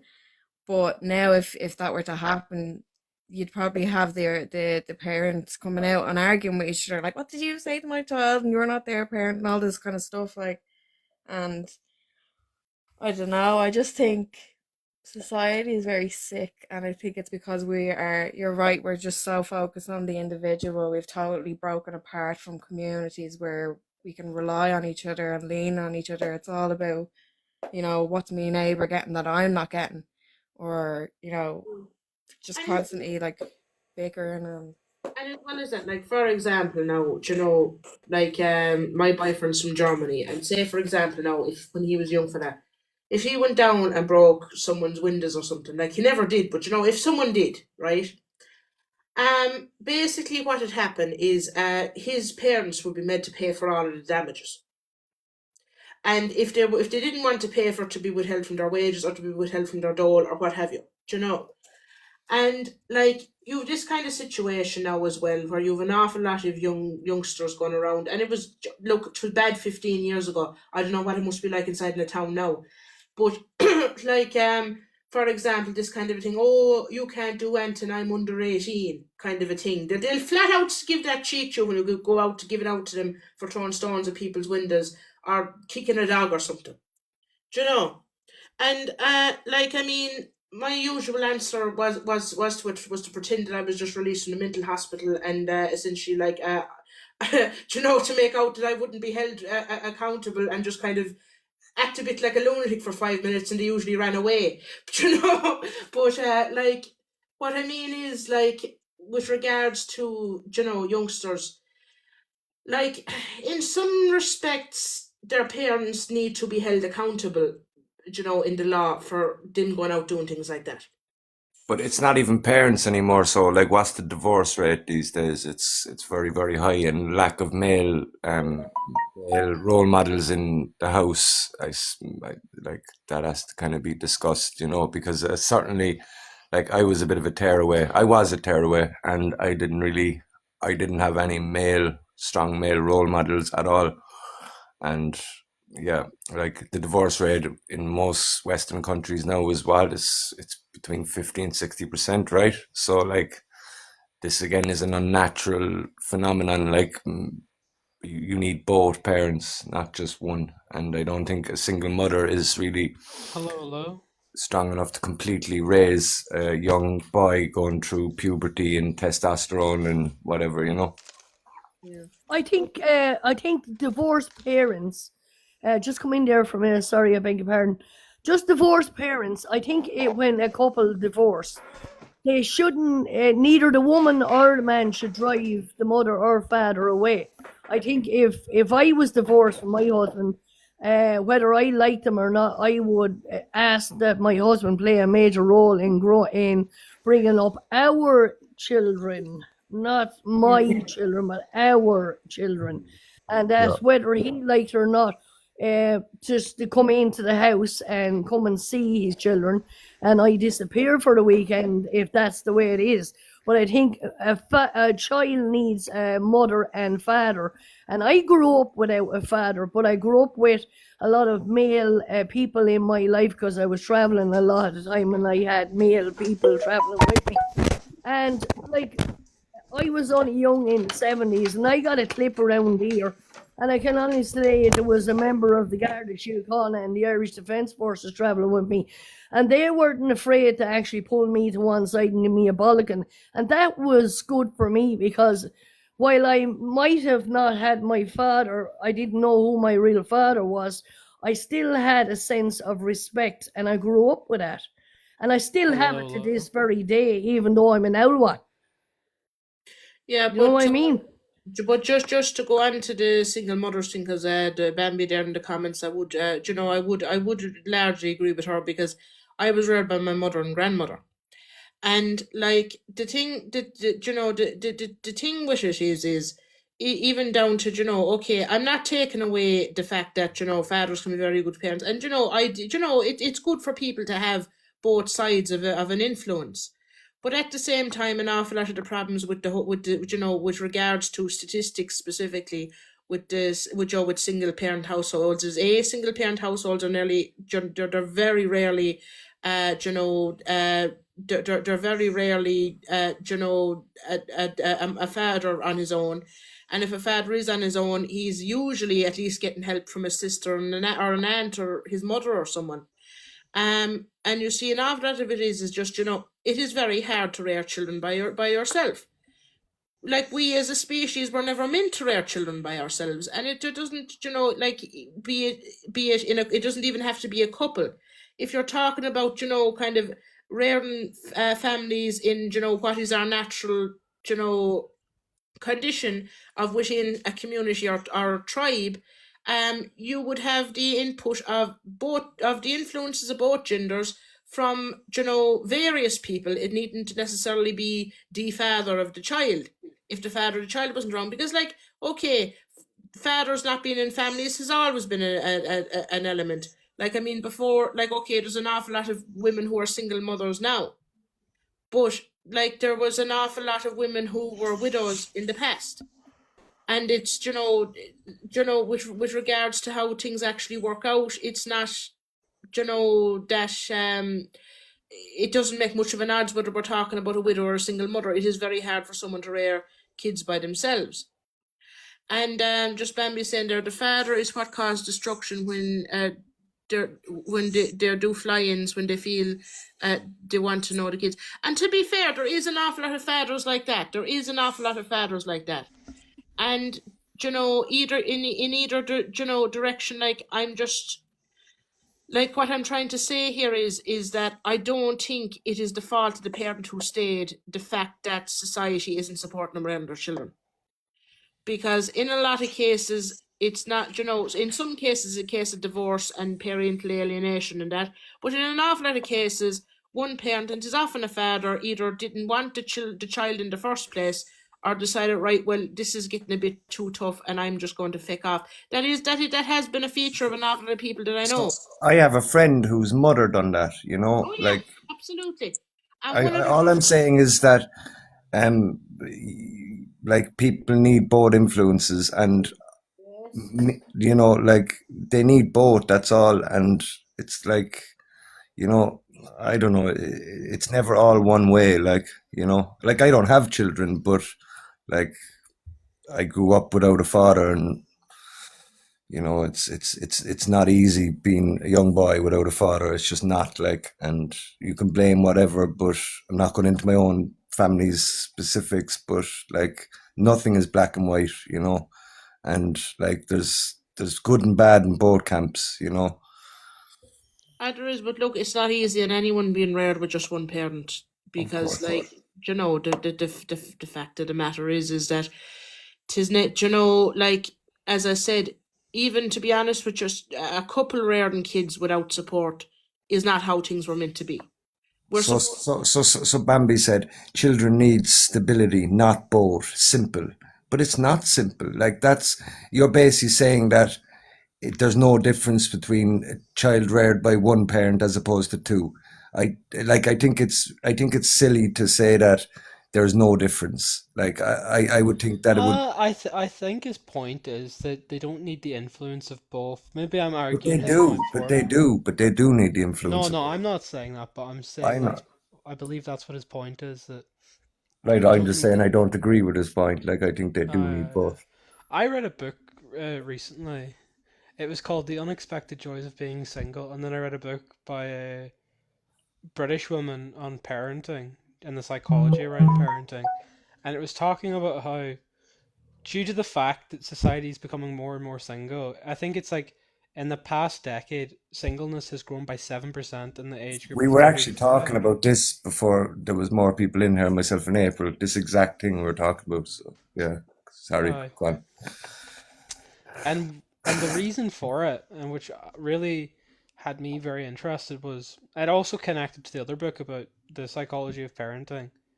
Because people are becoming parents later in life, the spark isn't there, so it's leading to people, like children actually like, see, when a mother has a child or a father has a child, it releases a form of dopamine that Yeah, kind of helps you get over the like the lumps and stuff. But because people are becoming parents later in life due to being single, it's it's harder for people to settle later in life because they're not receiving that dopamine. that's very You don't need to interesting. agree with me. I'm just saying, don't put kids down from single families. Do you know what? No kid asked for it. That is a very fair point, Bambi. You, I understand that. I also come from a single But I parent didn't put household. kids down. All I said is that kids need both parents. That's what I said. Like, I don't see how, like, why would someone take offense to that statement? But whereas if I said um parents only need a mother, nobody would take offense to that statement. Well, look, to be fair, like, there's a bit of nuance there, because in some cases, one family could be better off with both parents had they stayed together and set aside their differences, but another family could be better off with just one of the parents, because the other parent was just creating complete hell within the family unit, and both things can be simultaneously true to different families. That's kind of the way it is. Like, I mean, like, I don't think anyone here wants to be airing anyone's dirty laundry, But this is, this is kind of like, I mean, I'm sure everyone here is aware of, families where, this has been the case. But like overall, it is more so a symptom, Joe. It's just, well, there's a symptom of a greater, we'll say, A, treating people as disposable is one major issue, and B, the fact of lack of community support. Because, as I said before, like in scenarios before where, for example, now you have a case of divorce, but back in the day, it would have been a case of the husband dying in war or being shot by the Black and Tans or something. Like you have, Bambi, yeah, can like I can you have a case of like you always had cases of children being reared by one parent on their own, and the community coming together to give them a hand. But now you have children being reared on their own, and there is no community coming together to give them a hand. That's Yeah. Bambi, would you like to come on and explain your point? You can request to be a guest. I'm sure April would be lovely to yeah. I facilitate don't the. mind. I don't mind. I'd be delighted to hear from you if you want to come on. I'll see Well, if I can invite you actually. Second note. Let's see. I'm not the best at this kind of crack now. Where am I now? Follow Ash. I don't know. I can't see how to invite you. If you want to request, please do. I'm not. I'm still getting used to this. Can I make a point? In the book I read about the psychology of parenting, it says that it doesn't need to be a father within, but a strong. I'm pivot, but I have to pass making food. I do apologize. No, that's fair, Bambi. But in the thing it says it doesn't always have to be a father within a child's life, but a strong male influence on young boys leads to better relationships in the future, better forms of better forms of discipline within the teenage years. But funny enough, it's the same in girls. But if you have both female and male influences strong in your life, your relationships in the future last longer. You're more likely to be able to work with both genders in the workplace. Yeah. So it's because that makes sense because when you grow up, like you go to school, you're told that this is what you do, this is what you do, but you don't actually see how like adults work together unless no. like but as if you see like a mother and a father both working, compromising, or even like let's say like I know a lot of people live with their grandparents or like their mom is very close to their like grandparents or their father's very close to their grandparents.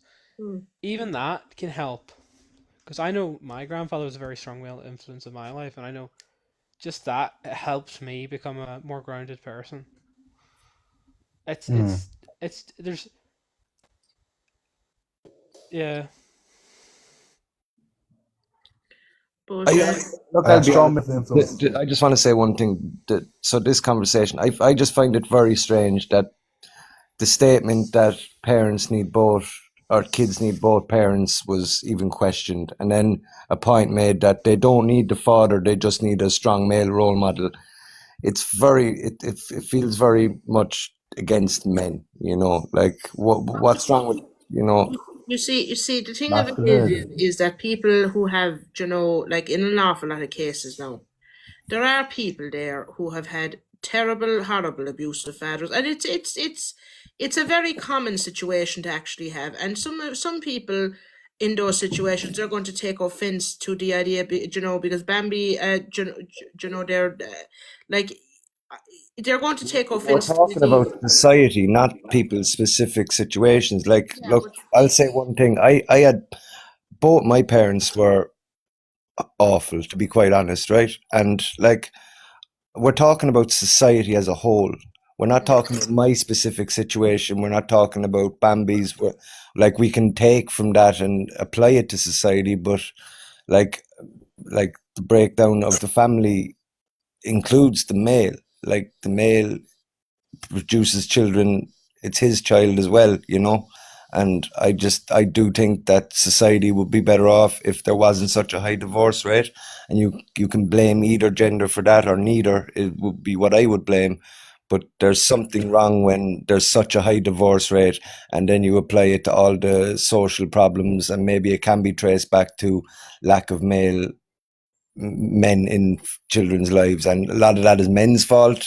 in particular situations, but society as a whole, Well, I don't. it is a problem with Well, society as a whole because you'd wonder, like, Joe, I'd say a lot of these, if it wasn't for just the way society is and the stresses of society and the lack of overall support towards couples who are, mm, Joe, and their kids from broader society, you know, you're going to have issues with regards to, couples splitting up because nothing happens in a vacuum.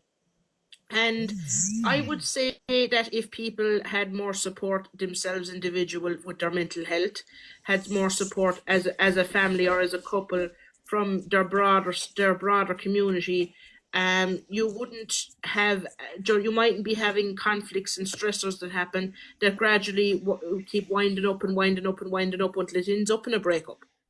Can I just come in with a point that I've been going through, like just in the background while you've been speaking? So I've looked into it. The statistics on people within juvenile detention is 70% of people in Ireland who are in juvenile detention have had a single parent household for more than 5 years at one point in their life. The corrective measures of a single parent household can be, it's something like it can be 25% less effective. Now that's not saying that those are like things, but it just shows that like it's not always as simple as this. Single parent households can lead to rejection within children unintentionally. It can lead to like obsession. Like, so it's not always black and white in what's going to happen. Like, I'm not saying that those people in juvenile detention wouldn't be in juvenile detention if they had both parents, but the statistics support it. I'm They just do. bringing up this point. I hope They you do, get what they I do, mean. and that is a fair point. But as well as that, that actually kind of Joe puts another point in. Is some of that happening because they come from generally dysfunctional backgrounds, and is that why their parents broke up in the first place? Are they living in communities where there's an awful lot of outside stressors? Do, An you get what I interesting mean? fact I learned recently is that children from single parent households are more likely to commit domestic violence Yeah. when they end up having children later in life. Well, you see, part of that is you see some because they say that like children model what they saw their parents doing with regards to relationships. It could be very likely a fact that maybe the reason why their parents split up would have been due to domestic violence, possibly. That's likely as well. Well, we've kind of got a small bit off topic because we were And talking. oh, we what have is what is the 100% topic so we can get back on it? about violence, hate and violence. You know, Yeah. Violence. What's yeah, against everyone's women mostly, what's ev- Most, what's ev- mostly towards women. what right? So what's everyone's? Let's just get No, back on topic. What's everyone's view so on I have to domestic make a point violence? there. Just sorry. Violence is not mostly towards women. Okay, so out of every four murders, three of those are men.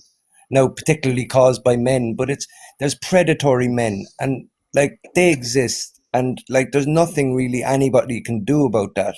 But Mm. like men are just as likely to face violence. We've I'm all, not saying it's by women, but that's the point. We have to stop with the gendered all men, all women. It's people. People are pieces of shit, and people are good. mm, well, we've all caused violence Mm. to someone, you know, at some point. So Yeah. Anyway, uh, so what would everyone's view be on like hitting children within the household? No, you Let's should just should not hit let's them. well, let it let's depends. start from the groundwork up. What I do you actually think? I made a video about I don't know a month ago, and I basically made the point, not in a joking way, but I was like, isn't it ridiculous how when an adult hits another adult, it's assault, but when an adult hits a child, it's discipline. Mm. You know, I think it's crazy to hit children. And I mean that's absolute. That's I'd absolutely agree with you there.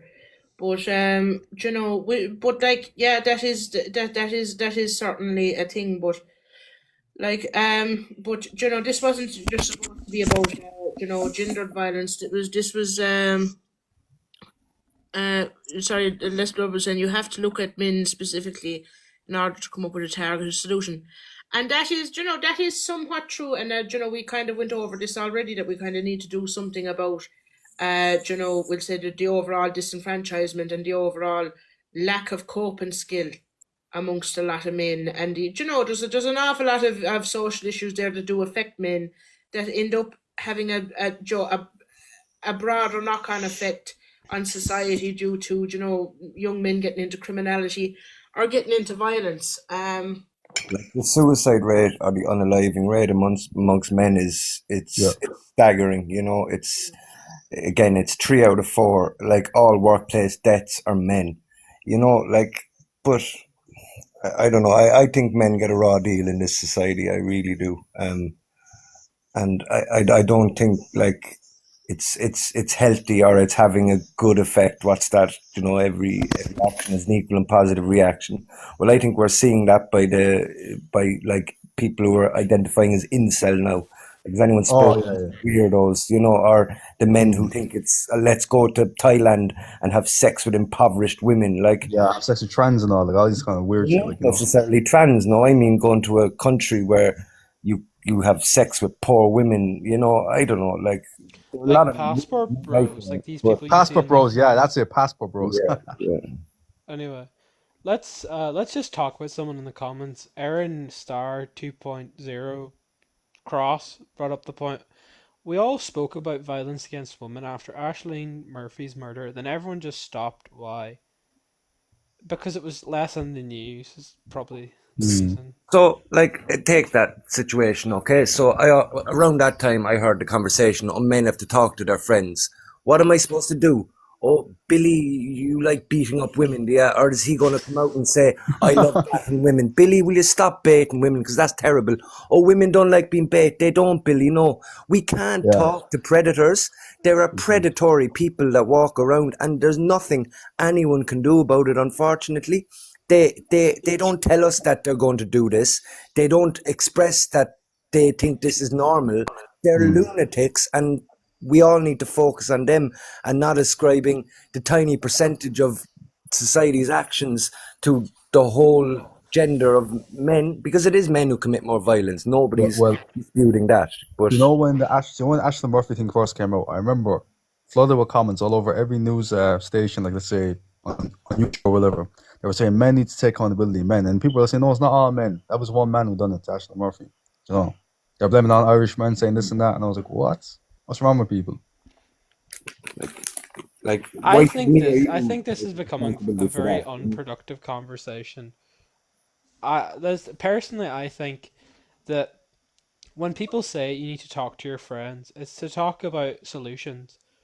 It's not about like, stop Well, let's Billy. talk about solutions, how we stop predators. So Okay. I think the best you don't way have an is answer to. to that, and what you're saying doesn't make sense. Like Yeah, what you're saying doesn't make sense. You're when saying, they oh, we say shouldn't. when It's they say unproductive. let men have to talk to their friends, they mean specifically that other men are the problem and the cause of this, and we can somehow stop predators. We Hmm. can't. Well, look, I'm good, Joe. Like, there is different men, like, and for example, now, with you mightn't surround yourself with lads who'd be dodgy.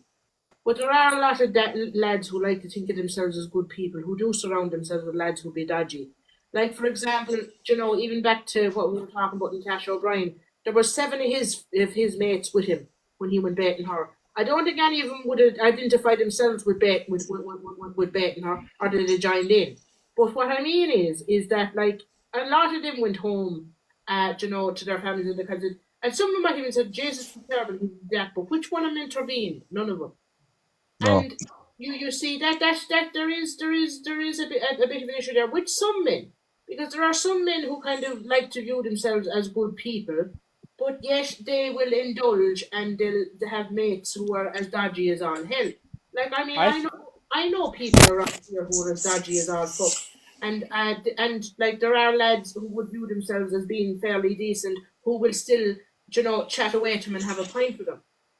And j- like for example, there was one particular person who was known for, I mean, he died a few years ago. Like, this fellow was ancient, but throughout his life there was several generations of women he terrorized around, and he was still kind of, because because he was well off in society, he was kind of, we'll say, given a pass, and he was still going to, this meeting and that meeting around the place. Do you know what I mean? There is a bit of a culture there, and it's okay in some respects. It's not just men, like, because there's an awful lot of women. Like, I mean, he had a wife that he was married to for years, and like there is, there is kind of an internalized misogyny aspect of it too, where an awful lot of women tolerate men who are absolutely terrible people. Like, for example, you've that one there on TikTok, Pearl or whatever her name is, and she just seems to be going on licking the arses of fellas who would be backing up the likes of Andrew Tate. Oh And yeah, I yeah, mean, she's as much of a problem as the fellas who were standing around watching Can I Cratty and Natasha O'Brien. yeah, but I can don't I just understand how Andrew Tate has something to do with it. Like, it's same with the protests and Natasha O'Brien. They were talking about Andrew Tate. I don't understand what's got to do with it. Oddball. He's a it's strange just man. a he's just a sign of the times that we live in where they're not using him as like they're just saying that he is an example of he was very popular for a long time. But he's influencing a lot of people, Yeah, and but he he's. didn't influence Cahill, like, Say again? I say he didn't influence Cahill. Like, he wasn't even that big around Maybe, the time. maybe he did. Like I wouldn't be surprised if that guy and his friends were watching people like Andrew Nah, Tate. I don't think so. Like, they don't. Well, look, Look, he's Dylan, not. like look, even there's lads a lot younger than me in the party. To be honest with you, now the party is essentially it's hilarious because it's mostly women in their thirties and forties plus young lads from 16 up to about 40. So like it's kind of a joke. I've kind of a running joke about it. It's everyone and their mother. But what was Yeah, I going to but say to you? that's what I'm But saying. yeah, but like there's an awful lot of young lads there now, and like for example, there's one lad there. He's my co-leader in the party, Jordan Kavanagh, and he was even saying it to me. Like he's not into any of that stuff at all, and the amount of that kind of, we'll say, manosphere content he gets on TikTok Hmm. is ridiculous, and he keeps having to, just essentially go back to obsessively watching his music and his politics stuff. But if he's And coming across that, then he has to be watching it because I've never came across Andrew Tate on TikTok. I have on YouTube, but like never on TikTok. So I don't know. What color is your no, Bugatti? there was a bit of it there for a period of time. It started to get cracked down on, I suppose, about 12 months ago. But like even look, I'll be honest with you, even I was getting some of that fucking content. Do you Yeah, know? yeah, And but then he's been a. I don't know. He's done good things as well. Like, let's be honest. Like, he has done good things What for. has he done really and what has truly? he done But this he week? has. He has made people go to the gym. Made people make money. He has, like, to be fair. Like, I'm not condoning what he's done now, but like, he has. Like, people always talk about the bad things that people have done, but like, there's good things they've done as well. Like, you Yeah, know. but you see, the thing about it is right. Even now, we'll unpack this a small bit now. The going to the gym thing, because he's got people going to now. There's an awful lot more influencers who are, an awful lot, we'll say, better, at that kind of health and lifestyle kind of stuff than what he'd be at. But as well as that, he's got young lads going to the gym, so with the mentality that you can be this alpha bro here who's going to do this and that and the other. It's not with the mentality of this would be generally better for yourself as an individual, exclusive to Oh, anyone else outside of that. And No, and with regards to the whole making money, it's the same kind of thing. And to be honest with you, this grind set bollocks has been the worst thing that has actually happened to society.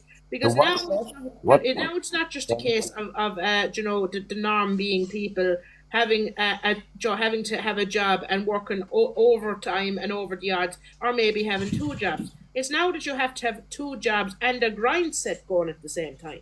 None Okay. of this is healthy for so society. oh, I think I think let's just get back to the point. Mm.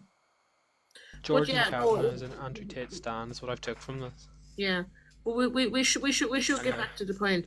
But with regards to actual what you call it but with regards to the thing like this, like, I mean, overall, like, there is an issue with what you call it we'll say normalization of this kind of bollocks. And okay, like, we don't know what kind of a family or environment that Cathal Cratty grew up in. The fact that his father was on just blaming the media for the fact that his son was arrested, might tell an awful lot about that. But like, there is influences, and there is with some people an overall level of, we'll say, stuff being kind of, we'll say, half, at least in the background, acceptable. They be saying, "Oh, sure, you can't say this, but you're eating this through," kind of a thing at the same time. Whereas, like, there's an awful like, okay, Up to you. I'm 33, and when when I was, say, the same go as some of the young lads there now, and I was on the internet, and that there was this whole thing about, there was actually out and out debates about, oh, equal rights, equal fights kind of shite. So essentially, what that was phrasing to people was, okay, if you want to be treated as an equal human being, you have to let you have to let us bait you for no reason. Do you get what I mean? And like, Like there's equal fights, equal fights. equal Like that fights. kind of. Yeah, equal fights, equal rights. And what it was it was just essentially, you could tell, like, and it was, on Reddit, on Facebook, everywhere. This was kind of a big thing, more so from the Yanks than anyone. But it was kind of a thing of, like, oh yeah, if you want equal rights, I'm, getting really excited at the prospect of, if women want equal rights, I want the right to be able to bait them. Do you get me? This was the attitude of some of them. Now, this Can I? mightn't apply to any of you here, but it is the attitude of some people. I'll bring. And Can I just make yeah, one point? A simple thing that most men can do, which wouldn't really inconvenience their life in any way, is to stop using gendered insults against women. It was like What you mean? it's like it shows it like. I know you may be saying, "Oh, Women that's a use bit." gendered insults against What do you men. mean by gender insults? Your focus. So it's only important that men stop using gendered insults against women. Why not just say people should stop using insults against anyone? Why does it have to be men have to stop? Like, Yeah. I think What are these it's a ridiculous insults? statement. Like, Elaine was just asking, can I ask, are you talking about Tater, the justice system? I'm lost. Yeah, things have kind of gone a big kind of roundabout way here, but we need to get that's how back. conversations go. Like conversations are not linear. They veer off topic, and Well, they're definitely not linear when someone's talking to me anyway, or I'm no, talking to, like, that's a good thing. Not a yeah. bad thing. But it But has to yeah, be a thing, but men is but men is just stopping the conversation. Yeah, and like, look, with regards to an awful lot of this kind of stuff, you have the overall, issue of an awful lot of these shitty attitudes are kind of ingrained in our legal system. Like, for example, that judge, and the guy who did the thing. But outside of that, like, even outside of that, and it does have an overall effect the opposite way as well, because things are seen in such a ways with regards to relations. There can be a bad knock-on effect on men as well, because an awful lot of the cases, for example, men who have been R-worded, an awful lot of time they're not believed, because that's the way that, this kind of idea of man strong kind of thing. And like, it does, people need to be just treated as people. That's one thing. And as I've said before, Joe, in the eyes of any kind of, we'll say, legal system, everyone needs to be equal. But, and we did cover already the fact that we do need some kind of sentence, and I do personally think that we need to have, at least on the local circuit court, that the judges should be elected. And like, that would go a long way, because if a judge is going there and he's constantly sending out suspended sentences to people who are creating terrible, trouble, or abusing people within the community, he won't be long nor lazy about losing his position. But like, you've a lot of Judges protect themselves. They always protect themselves. So a few months ago, I was looking into like who oversees the judges, like as in the ombudsman or whatever, and I found out that it's ultimately a party of judges who are chose by the judges they oversee themselves. And I remember a couple of years ago there was a judge in the district court in Cork, Olin Kelleher, and on average every week he had like 5 adjudications overturned, like that were deemed unlawful or whatever. And they do whatever they want. The Irish court system is an absolute farce, especially the district court. Like, look, I have experience in the district court, and like sometimes there's a guard standing outside the door of the court, not letting people in at a certain time, and you can always tell that they're just pushing shit through that's just flat out illegal there and then, and they just want to keep prying eyes away from it. You can't record in the district court, even though it's an open public courtroom, because they're constantly just disobeying the law that they're supposed to be imposing. Guards do it, cops or judges do it, solicitors do it all the time. They're all in cahoots. It's actually a disgrace, the legal system in Ireland. Yeah. I just want to say something different. Cian was saying, did you see they voted not to have trials with juries today? No, I didn't actually see that. You might tell us a bit about that. But I mean, look, with regards to this kind of situation with the you know, with the judiciary and that kind of a thing, like we do need. I think we at this point we need an ombudsman over the judges. Like I think we honestly do, and I think we are. Like the judges in the like for example, how Limerick got a directly elected mayor now lately. Well, like if we had directly elected judges, that would probably go a long way in things and kind of have a little bit of democracy into the situation. But like, but with regards to the overall issue of violence, I think now at this stage, like, we need to start structuring our society to be able to deal with these situations on a more not just these situations, but on a more decentralized local level.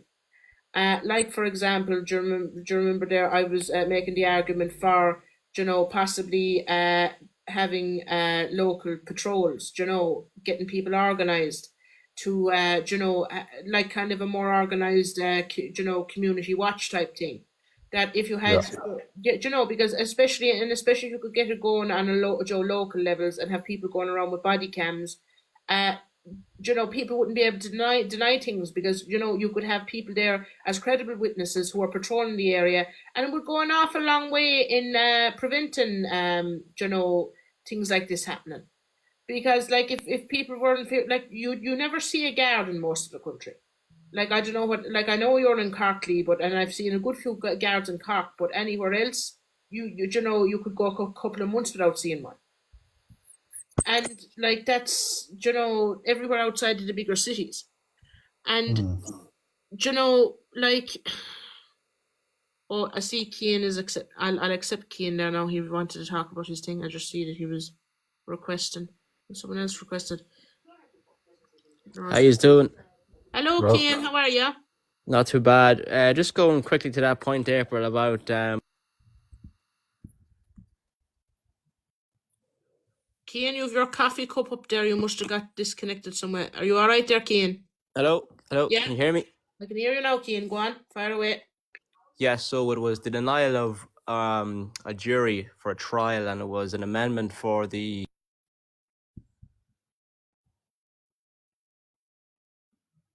We'll. Hello. Yeah. Sorry. Yeah.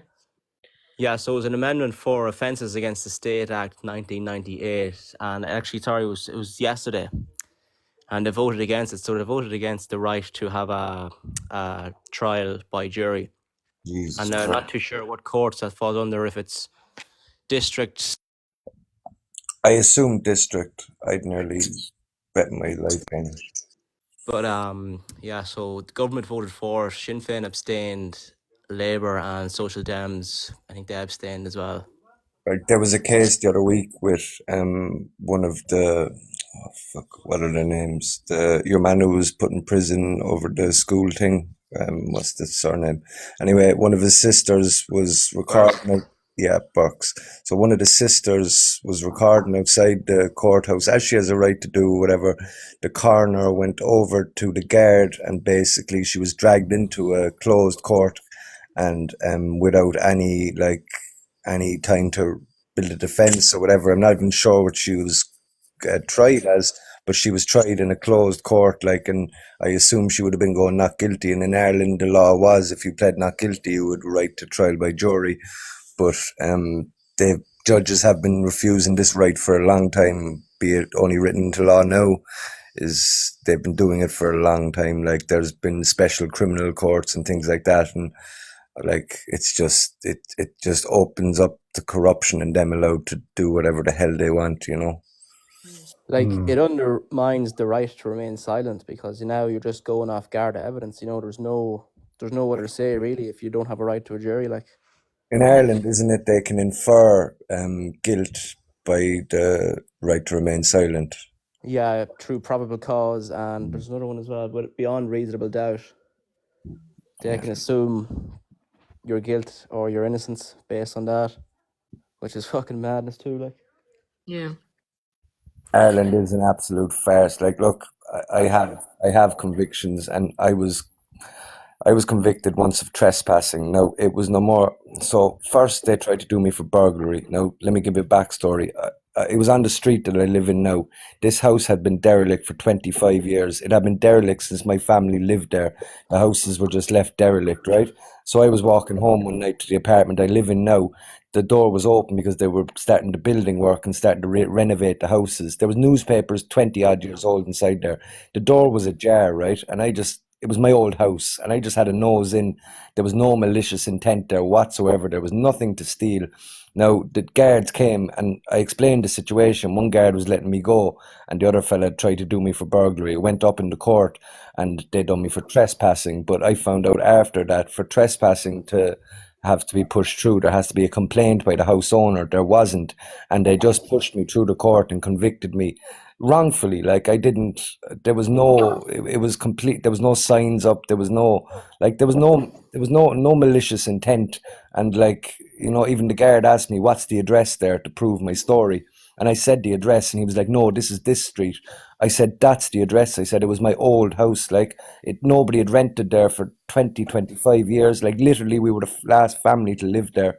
And it was just an innocent thing where I just poked my head in and had, like that's there was nothing malicious there. But like I could have had a burglary charge against me. I don't, thank God, like or anything that serious. But like it was just ridiculous. And I remember kind of being in the court and just like I asked my solicitor, and he wasn't defending my corner, and I don't know. The district court in particular in Ireland is disgraceful. Yeah. yeah, I agree. I think like I'd spent a good bit of time in the CCJ in Dublin there, and it's just a complete waste of time. Some of the cases coming in, like I don't want to go down the road of drug reform, but a lot of it's for first time possession of personal amounts of cannabis, and it's slowing up everyone's time. Gardaí resources, court resources, and then you're eating onto free legal aid as well because a lot of them show up to court knowing rightly they're only going to have to pay a fine Yeah, of and it's in whatever the €300, and they still need representation, so there's still free legal aid, so there's they still don't taxpayers' money actually being need wasted on representation. that as well. Like They don't actually need representation. So for summary offences in Ireland, you've every right to represent yourself, and it's in solicitors who are availing of legal aid to make a case drag on as long as possible of because they'll course, get yeah. paid more. And it's actually like it's like you can just go into the district court and you will just see illegal shit all the time, and they won't let you record. And like the guards at the door of the district court they can't be stopping people going in. It's an open court. But at certain times, try to walk in there, and unless you're up in front of the judge, they won't let you in. And it's like they know that's illegal, but they don't care because, again, like the judges who oversee the judges, like the ombudsman basically for judges, are chosen by judges and they're other judges. It's like April said a while ago, we need more ombudsmen and things like that. So they don't seem to work in this country. So like Garda ombudsmans, like they're essentially sworn guards. Like when they're taking that statement against the Gardaí, they swear themselves in for that statement and then unswear themselves after and investigate it. And like they just cover their own asses. Ireland is just I don't know. Yeah, a lot of anti-corruption units in all departments of the civil service, But then again, that'd come probably You need a change of government for that. It's not going to happen with the current government. No, I think you need to change the system completely. Like I'm kind of like be more of a kind of anarchist. I don't see like the government that we have now. It's never going to kind of turn around and say, "All right, guys, we're corrupt. We've too much power. Here's some power back, and here's where we're corrupt and blah blah blah." It's never going to happen, unfortunately. Without, look, people disagree with me on this, but I think force is unfortunately the only option left to us because like What do you yeah, mean about force? No, what do you think I mean? I actually don't even know force. I think he's getting a small That's bit. what I mean. Like He's getting a small bit revolutionary, not realizing that we're on a TikTok live. that's why I said I don't want to elaborate, but yeah, Look at the results for the local and Europeans. You know, a lot of people saying Sinn Féin performed poorly and that it's going to be the same Fianna Fáil, Fine Gael. But people need to remember, local government is the person. It's not the party. You know, the general election is a complete different beast. So, you know, I still have faith in the electorate that they do see and want change. So unfortunately, no. These right wing nationalist parties are going to divide the vote, and Fianna Fáil and Fine Gael will still have the percentage. And I think all those parties are controlled opposition. I don't trust a single one of them, and I think that's why they're there. To be quite honest. Like people won't vote for the left wing parties, like People Before Profit and things, and Sinn Féin, and like these right wing parties. All they're talking about is, oh, Sinn Féin are traitors, Sinn Féin are traitors. Well, yeah, they are, but so are Fianna Fáil and Fine Gael, and they're in power, so I they're wouldn't bigger. say Sinn Féin are traitors, as Roger, he's not on the call at the minute, but as Roger stated before, people only realised, so people that weren't, I suppose, politically active or politically knowledge, they only suddenly realised that Sinn Féin aren't actually an ethno-nationalist party. They never were. You know, they have ethno-nationalist ideas like promoting the Irish language and culture and traditional music. Yeah. But in terms of immigration, we're Ireland for all, and it will always be that way. We're a democratic, socialist, Republican party, and we'll always be that way. Yeah, like I'd agree, but it has to be said like that. Ireland for all is great, but you are going to have a lot of people now who take the piss out of um, that easygoing system, and like you can understand. I understand why people are angry. You know, I really do. I understand a lot of the sentiment with the right wing people who kind of fall to that side now, but the parties and the leaders of those parties, they're ultimately bigoted, hateful people who are using this to just bash anyone who's not white or. Well, Yeah, I think exploiting the working class, and you know they argue that Sinn Féin have let them down. But I'd say, you know, go back to that of ethno-nationalism. But my answer to a lot of people at the doors when we were at Camden about the whole immigration issue, you know, if 80 or 90%, whatever number it is, coming through the border with Northern Ireland, is that not all the more reason to be voting for a United Ireland? This crack of, we need to, government needs to drastically change the policy. I think United Ireland is one of the big things that will help the immigration issue. I would agree with you there as well, Cian. And you know what? Isn't it very fucking funny that what you call it? We know the Brits backed and created most of these parties, right? Yeah. Exactly. Now, Yeah, Tommy Robinson there, you know, parading yeah. around. And like, isn't it very fucking funny that now that they're turning around wanting to close the border with Northern Ireland, which is what the Brits wanted in the first place post Brexit? Isn't it all very convenient altogether? It's just mad altogether, April. Yeah. It's very planned. It's very orchestrated. Like I've been calling out these parties for a long time. Like I've been around a while, and when I first kind of around COVID and things, I started kind of getting involved with a few of these parties, particularly the Irish Freedom Party. And I won't name names, but I had a huge fallout with one of the guys, and I just kind of realized that they're controlled opposition, and then I started seeing the link to English nationalism and. Like they're all linked. They're all. No, I think controlled immigration is needed. Controlled immigration is needed.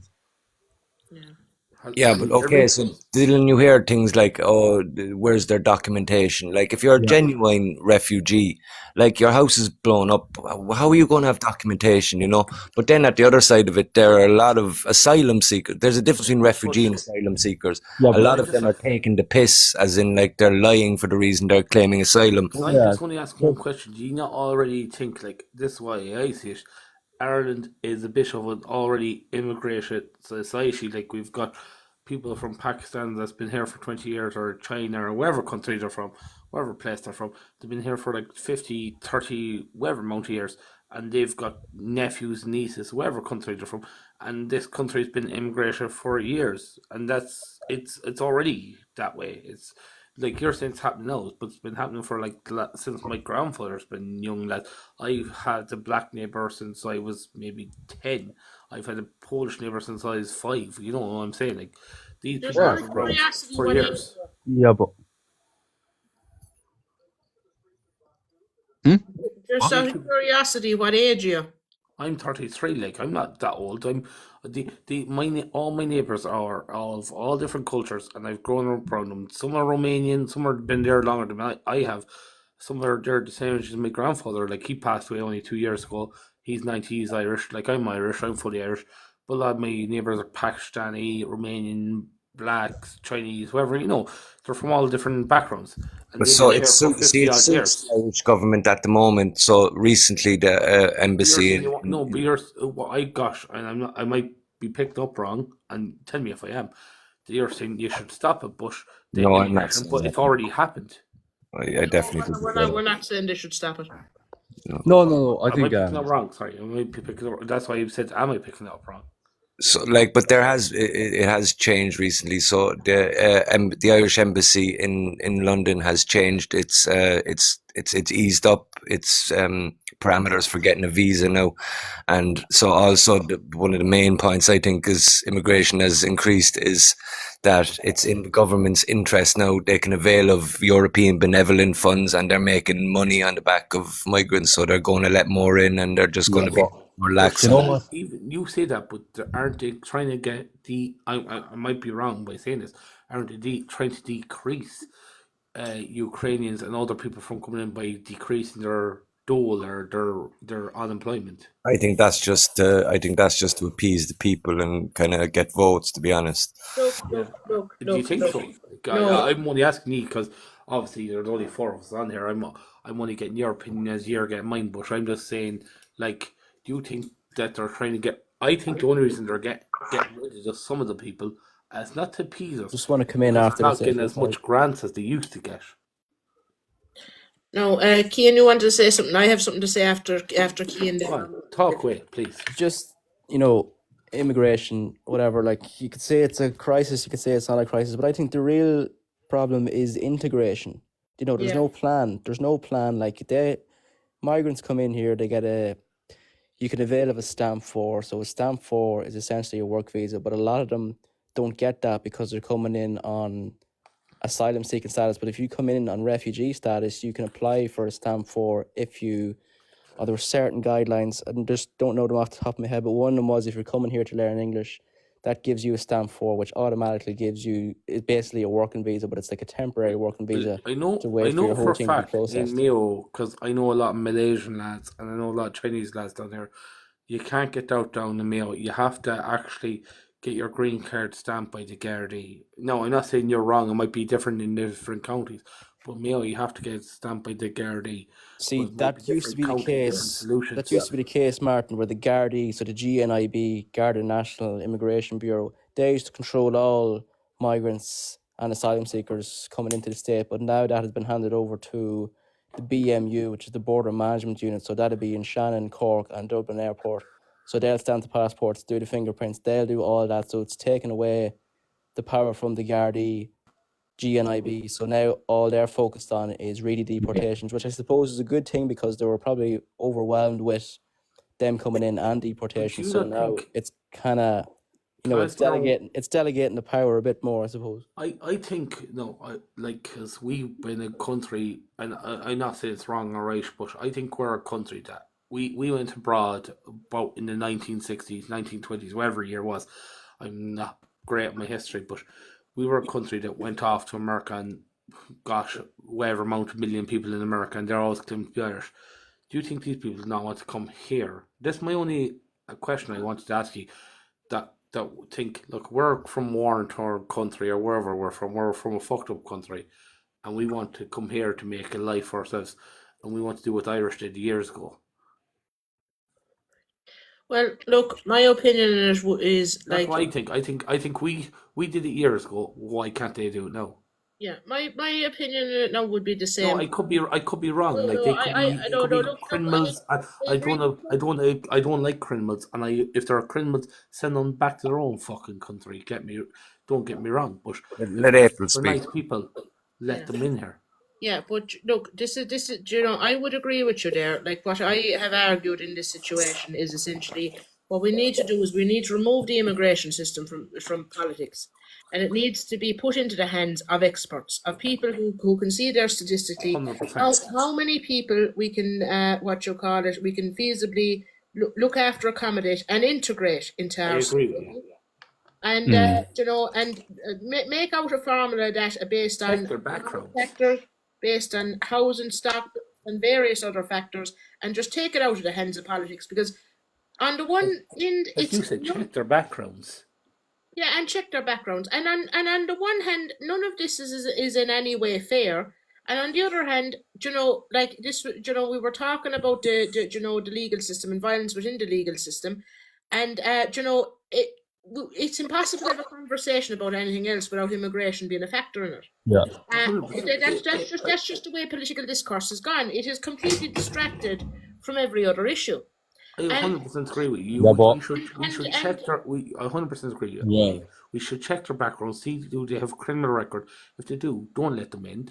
And if they don't, sure, give them a chance. And if they do commit a crime or whatever, send them back and say, look, they didn't work out here. We gave them the chance and we tried to give them a house or whatever, but they didn't. They were being a bit of a ass or whatever, and send them back.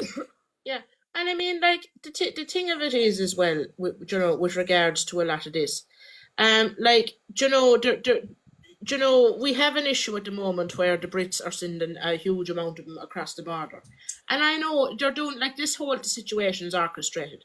This whole situation has been intentionally mismanaged because they put them into, you know, the people now that came in the past while, they've put them into areas that had no services from them for them. They 100%. put him. We yeah. have no. You know, they have categorically refused to house people who, you know, they could have housed the homeless here, the migrants coming in, and the ones that were already in direct provision together, and there would be none of this animosity and discord That's throughout. why I Through, said, you know what, Yeah, I but agree with you 100%. If we built an apartment complex somewhere where the Irish and the Europe, the people who are allowed in, that we allowed in, if, as you said, we check, we could get them all to get integrated, we'd be happy together. we would. We get on grand. We It's tear important. away. You could, you know, like you know, controlled immigration.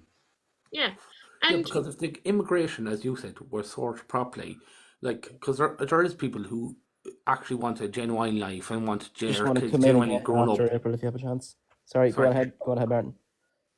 sorry. No, I said if there's people who genuinely have no criminal record and genuinely want a good life, and they're here from a different country and want a good life, let them in. But there's one other factor. And I just want Go to on. make this point. So, like, there's a difference between, we'd say, a Ukrainian immigrant and we'd say someone coming from an Islamic country. I don't know, do Islamic ideals and Western ideals particularly mix very See, well? that's what So, the Tommy Robinson be saying as well. but no, okay, I don't agree with Tommy Robinson, but that's my, like, I'm talking about. I'm not talking about religion. I'm not talking about race. I'm talking You're about talking about the people. ideals. Yeah, yeah, I'm talking about ideals, and like like there's a difference between, we'd say, when the Polish came, they integrated very well, like but like I would not say the same about, we'd say, an Indian person, because they're not Islamic. You know, they're They might typically get. Hindu. I know you're saying they might not get along with certain religions. Yeah. yeah, yeah. But you see, the thing about it is if you have, for example, like Joe, most of the ones that here are coming here because they didn't get on with the Taliban in where Joe in Afghanistan, didn't get on Yeah. with whatever crowd, whatever. So based off of the fact that they couldn't get on with with you know, with the lunatics back home, you know, like say for example, you know, the different regimes that the US you know, has kind of created out in these places, you know. by virtue of that, they're at least somewhat more progressive than what they've left behind in a I lot of do cases. agree with you in that way that we shouldn't let like these people who are bad minded into the country, because these people are just going to be bad minded in, if they're bad minded in their own country, they're going to be bad minded here. But if we Yeah. let the good people, well, we have to visa check them and fucking, like you said, check their past and whatever. If we could do that, and I know the politicians are a bit too thick to do that, but if we could do like a visa check or a background check on every single person who comes to this country, we could have a great country. We could have. And you see, with regards to this issue, like for example, now the last person I met from Afghanistan was a gay man who fled the Taliban, and Oh Jesus! I'd say he was glad to oh, he get was out very there. No, Like, he was. he was very What? glad to What? be here. He was I've done that there. Like they did. I have to Jesus. say, you're very sensible people, because you actually listen to each other's points and you can understand them constructively. yeah. But with regards to all that, like with regards to, for example, the whole situation with the Islamics and that, like I don't really see, like, with regards to Western ideals. For one, now I would like to say that I do not agree with Ireland following Western ideals anyway, because Ireland has its own ideals, and yeah, I 100%. don't really want to see us getting further integrated with the Brit and Yank nonsense.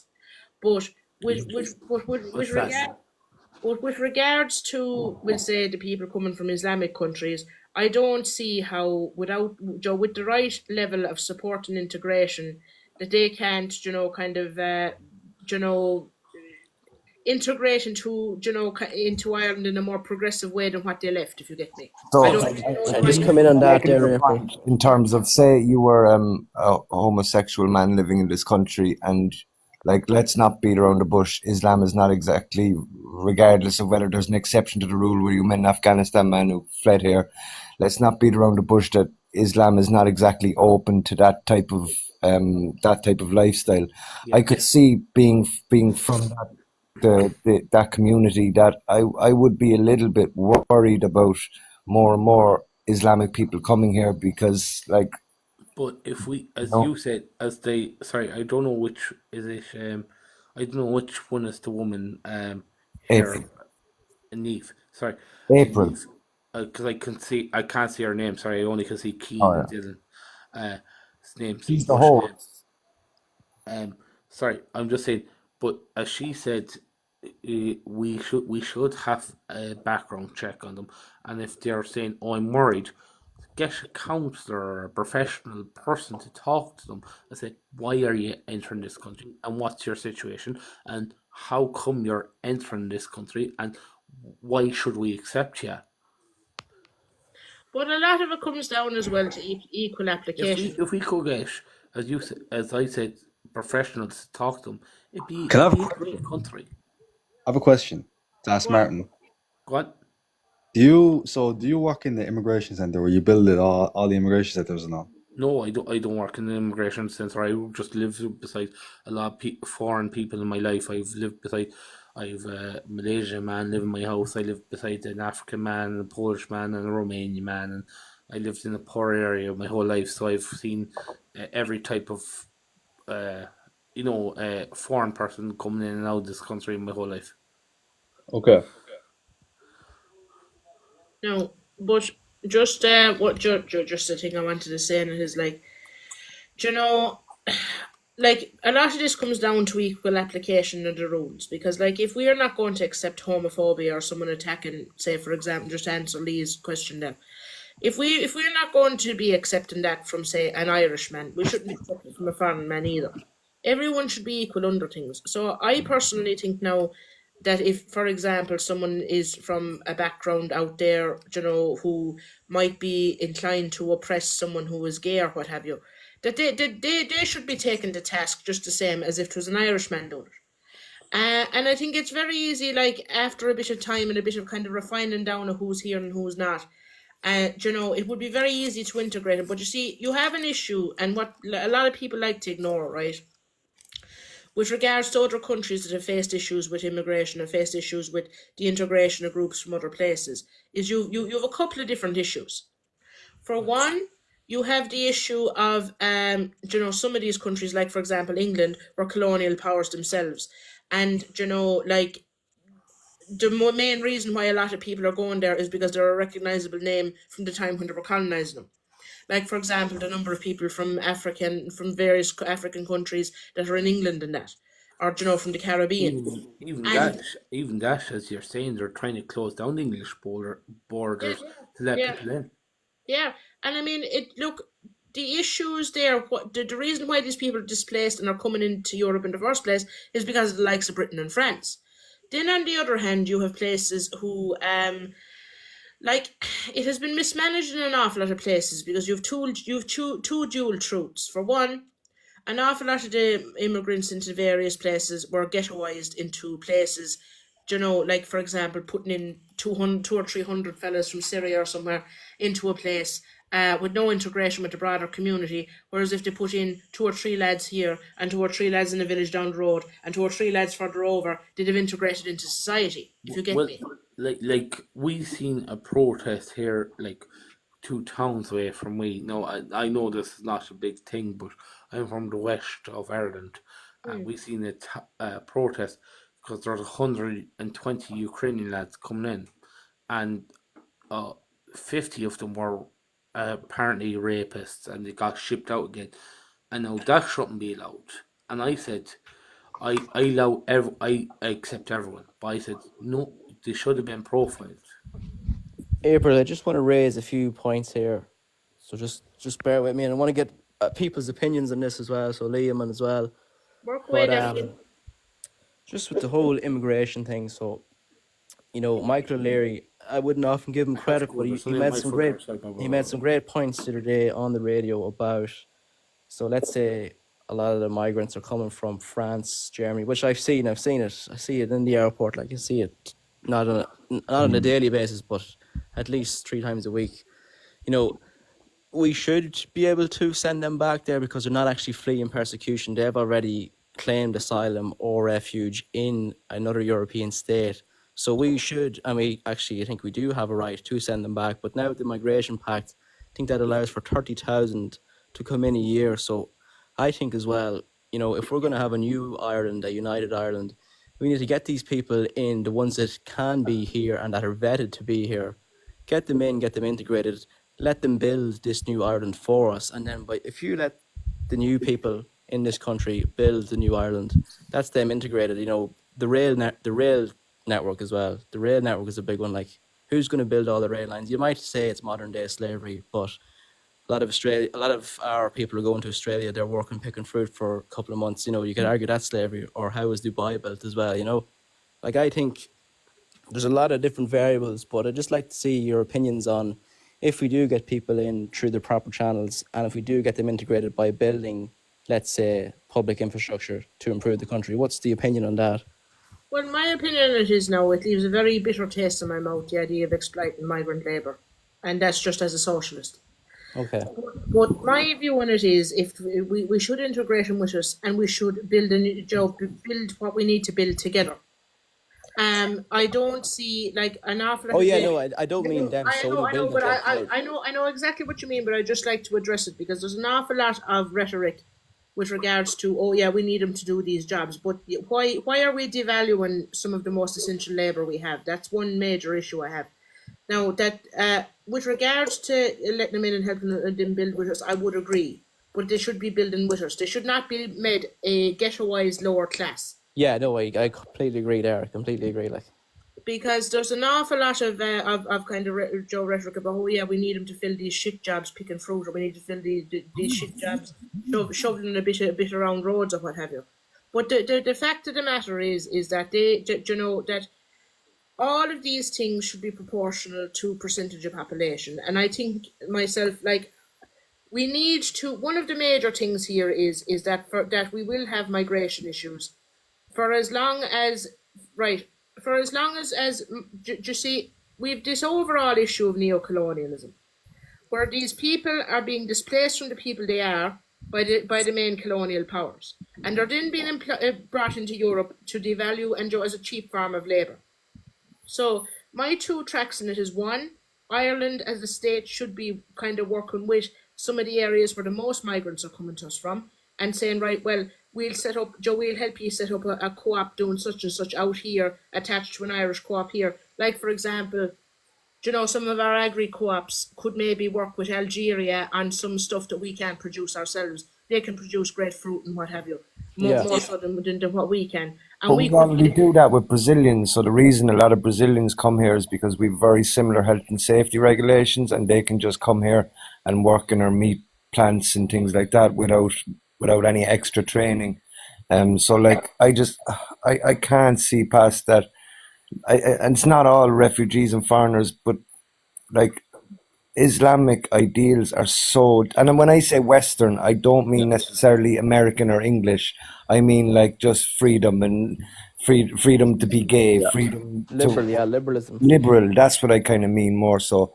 And I can't see past that. Like, and it's not, of course, it's not them all, but like, I can't see past that. And that doesn't mean I view every person who's brown as that. It's not the same for everyone, like Indians I think can integrate very well.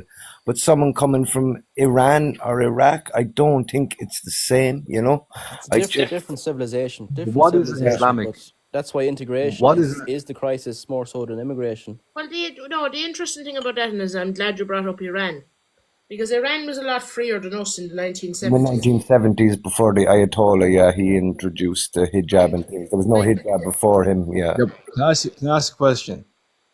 Yeah. Like, what if someone converts to Islam that's Irish? Because I've seen it happen now. Many people are white Irish convert to Islam. In England, it's happened as well. Race. Like, It's what not do you say about about that race. then?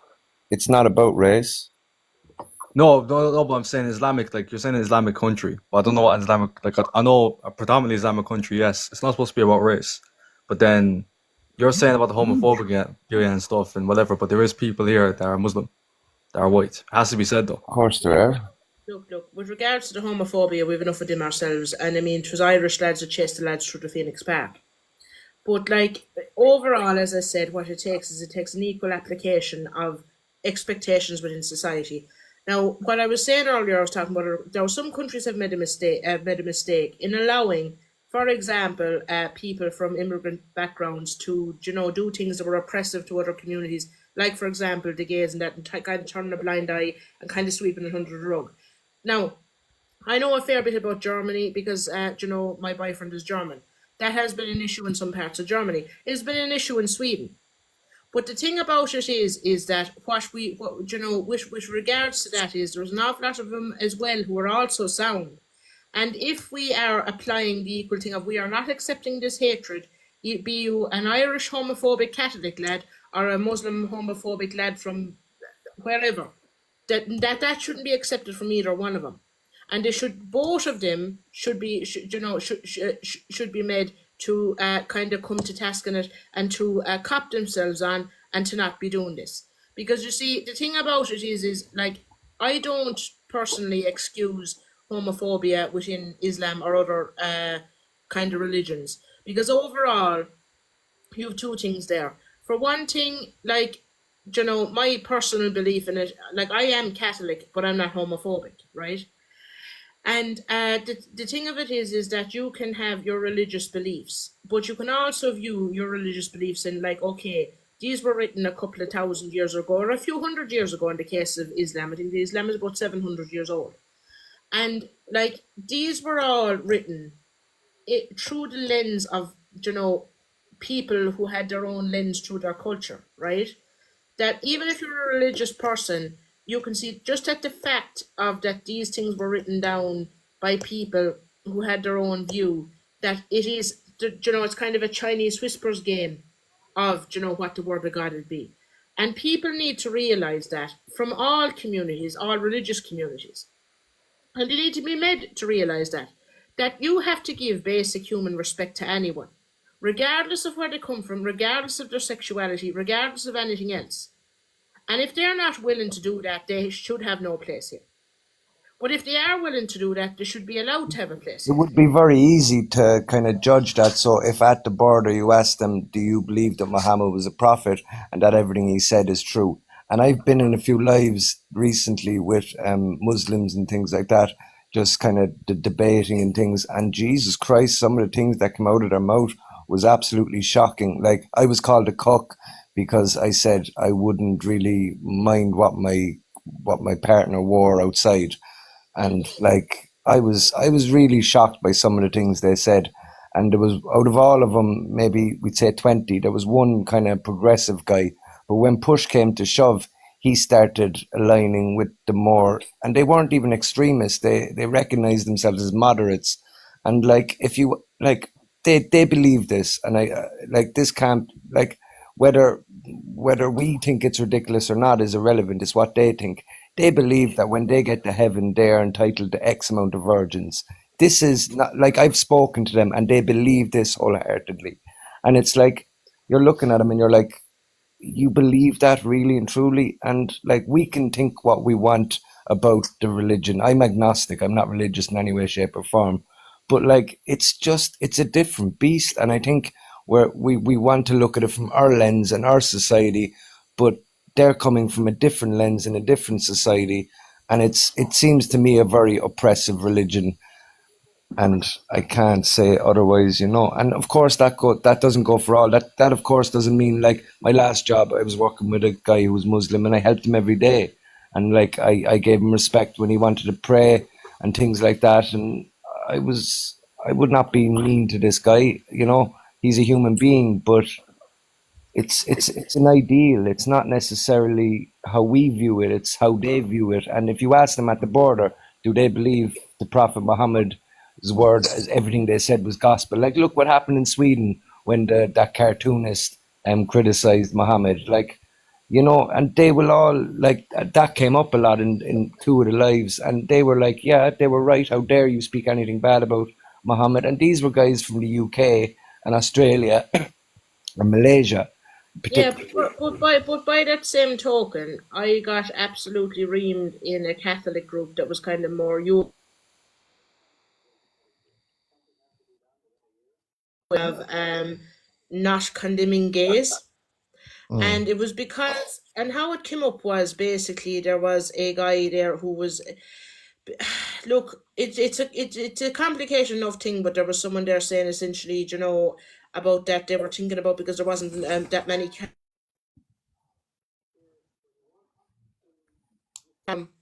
that did what you call it, that they were thinking about dating a Protestant, right?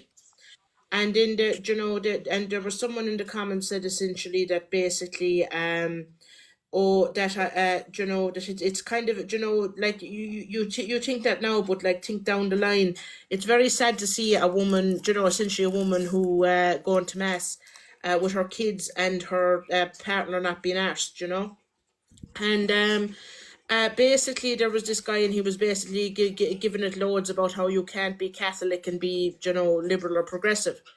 And and I said, I took him to task and said, well, you categorically can't be Catholic and be an out and out conservative, because like the whole conservative economic system relies on the exploitation of workers, and the oppression of the poor and the foreigner and that kind of thing, which are actually two of the sins that cry out for heaven's vengeance, right?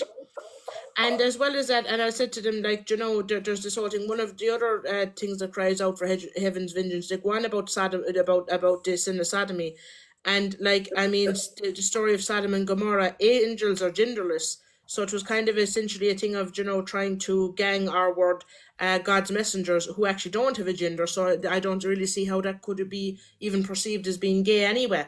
But like but that all sorts of immoral, practices were included under that. And that they're talking about, being for Trump. But like, Trump is, you couldn't think of someone who was more immoral in that line than Trump. And like, I got called every name in the world just because I wouldn't condemn the existence of gay people. I agree with you, April, but objectively, okay, would you feel more comfortable being an openly homosexual and practicing and engaging in an act, we'd say, such as kissing, in an Islamic country or Ireland? Like, really and truly, like, objectively, what would you feel safer in? And we both know the answer to that question. Oh, Yeah. absolutely. But you see, my point earlier was that these people are leaving these countries because they can't get on in these countries. So it needs to be applied along the lines of if they're willing to be accepted and if they're willing to be, part of this, country, that they have to kind of abide by, what is the norms here. Well, And if they're not willing to do that, it's a kind of case of good luck to you. well, there is gay people coming over. There are asylum seekers as well. That's why they left the country, because they're gay. So they're coming here like to look for love here over in Ireland, because they can't get it in Afghanistan. You know. Yeah. because they feel safer here. But like, Yeah, but you see, the thing about it is if you close the door to all of them, you're closing the door to them gay lads who've nowhere else to go. I wouldn't say close the door to all of them, but I will say our ideals and their ideals do not mix as well as, say, somebody from Eastern Europe or somebody from Africa. You know, I just think it's just different. I Well, just think, I wouldn't even be sure about Eastern Europe because, to be honest with you, some of the Russians and Ukrainians can be worse than some of the Yeah, ones of from. course, Yeah. of course, in Russia, homosexuality is not exactly accepted. same with Ukraine as well. Ukraine, the same thing as well. Yeah, fair Those point. are for the Ukrainians. Like, oh, bring in the Ukrainians. You know, and then go back then for Christmas and come back again for the money. I know, but like I mean, no hate to the Ukrainians, but like you have two dual. You've well, look, I'll be honest with you. Like you've dual issues there between Eastern Europe in the fact that, for example, there's certain things that are more acceptable out there than are here. Like for example, like we'll say certain treatment towards women is an awful lot more acceptable in some parts of Eastern Europe than it even is in the Islamic world. And some, will say treatment of gay people is even more acceptable there than what it is in the Islamic world. In some of the Islamic countries, they just kind of turn a blind eye to the fact there's gays. In some parts of Eastern Europe, they actively hunt them. Yeah, there's So a lot of fascism. Now, I don't want to get too Putin on this, but there is a lot of fascism in Ukraine, like the whole kind of Bandera, I suppose, post World War II, the Ukrainians that would have fought with Nazi Germany. There's still an element of that. The Azov battalion that currently fights in the Ukraine-Russia war. There is an element of, and you see it in the football as well. They're The policing Nets, cities, the particularly. Nets ultras were fierce hooligans, and they hunted down gay people like. yeah. But could you not make the same argument that the Ukrainians who want to come here want to get away from that? The same argument that was Well, made. they do. I'm not saying to exclude them. What I'm saying is necessarily they're not necessarily closer. If you get me, like kind of both crowds are fairly far away. So I think it should really more so depend on the individual person. If you get me, Yeah. Yeah. like you have to account for the person in front of you. But like I would agree with you. We should not be accepting things like homophobia or subjugation of women from people just because they come from another culture. Do you Yeah, I know? suppose like it's just likewise going to an Islamic civilization. I'll give the example of the World Cup in Qatar. Yeah. Countries going over with the pride armbands are trying to wear pride jerseys. It's a two-street avenue here. Like they can't come over here and be so homophobic, but then we can't be going over there trying to push our values on them either. No.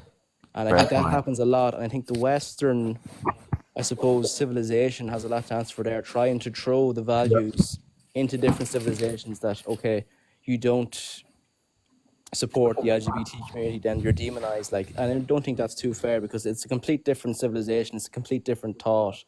And for us, and it's not for us, I suppose, but for the West, to try and install these values on an Islamic civilization or even a Eurasian or Asian civilization, I think it's madness, really. Listen, the fact of the matter is, it should be a case of, but in every direction, when in Rome, do as the Romans do. Yeah, So exactly, yeah. if they're going to if people are to be here, they should be we should expect them to abide by our norms with some little bit of a learning curve. Okay, they should be getting kind of integration classes and things like that. But with regards to that, it should be a case of when in Rome, do what the Romans do. And I largely believe that we should leave, that we should push for the West to stop interfering in other countries, Yeah, on the one hand. definitely. And we should, on the other hand, if people are coming here fleeing, whatever, as I said, it should be taken out of the hands of politics and it should be down to an actual calculation of who we can feasibly look after properly, not this €38 a week shite, leaving them on the side of the road, because all that's going to do is create a criminal underclass. Yeah. But whoever we're bringing in should be looked after properly, and they should be here in numbers that we can manage to look after properly, alongside and integrated with and spread throughout our native population, not ghettoized in certain areas. What was your take on the migration pact, April? Would you have rather us take the hold of that, or would you rather Europe? I would rather us take the hold of that, and there's for two reasons. There's two reasons there. For one, the migration pact. There's two means of opposing the migration pact. On the one hand, it seems to be trying to enforce kind of a fortress Europe thing, and whatever they do take, like, I mean, they're trying to force countries that had no hand nor act nor part in colonialism to essentially clean up the mess of colonialism, because what we are facing with this immigration crisis worldwide is the after effects of colonialism. That's on the one hand, and we could be faced to pay something like 20,000 per head for ones we're refusing. That is insane. The second thing then is with regards to seem to be trying to enforce a fortress Europe type thing, which is kind of, worse than direct provision centre applied to the whole of Europe, where essentially we're putting people who are fleeing the colonialism of the likes of places like France into essentially, for want of a better description, the closest you could get to concentration camps along, the kind of border, or, have them here in that kind of situation. That migration pact is the biggest backward step I think we've had in my lifetime. Yeah, I agree 100%. Takes away the sovereignty as well, like, for us not to be able to control our own borders is insane. Yeah, but now people are protesting and saying, like, we want better houses and stuff that just came here are going on €38 a week. That's a problem as well. It is, but like, look, I'll be honest with you. We should either what's coming here we should look after properly, and if we can't look after them properly, we should limit what's coming here. That's just the fact of the matter. Yeah. We can't have people living in squalor by the side of the road. No, and footpaths as well. There's tents on footpaths. Yeah. It is absolutely shocking what's going on, and in my opinion, it has been intentionally mismanaged. And why I think it has been intentionally mismanaged is to undermine Irish anti-imperialist nationalism. Yeah. And to create further discord, because like the whole situation has been completely orchestrated, and we've been saying this since the Ukrainians arrived. Like, even before we were a party, when we were only a group, we were kind of saying it amongst ourselves, and kind of saying it in social media as individuals. Like, the only reason to bring in that number of people and to create a divide between different groups of people as to how they were treated was to create discord.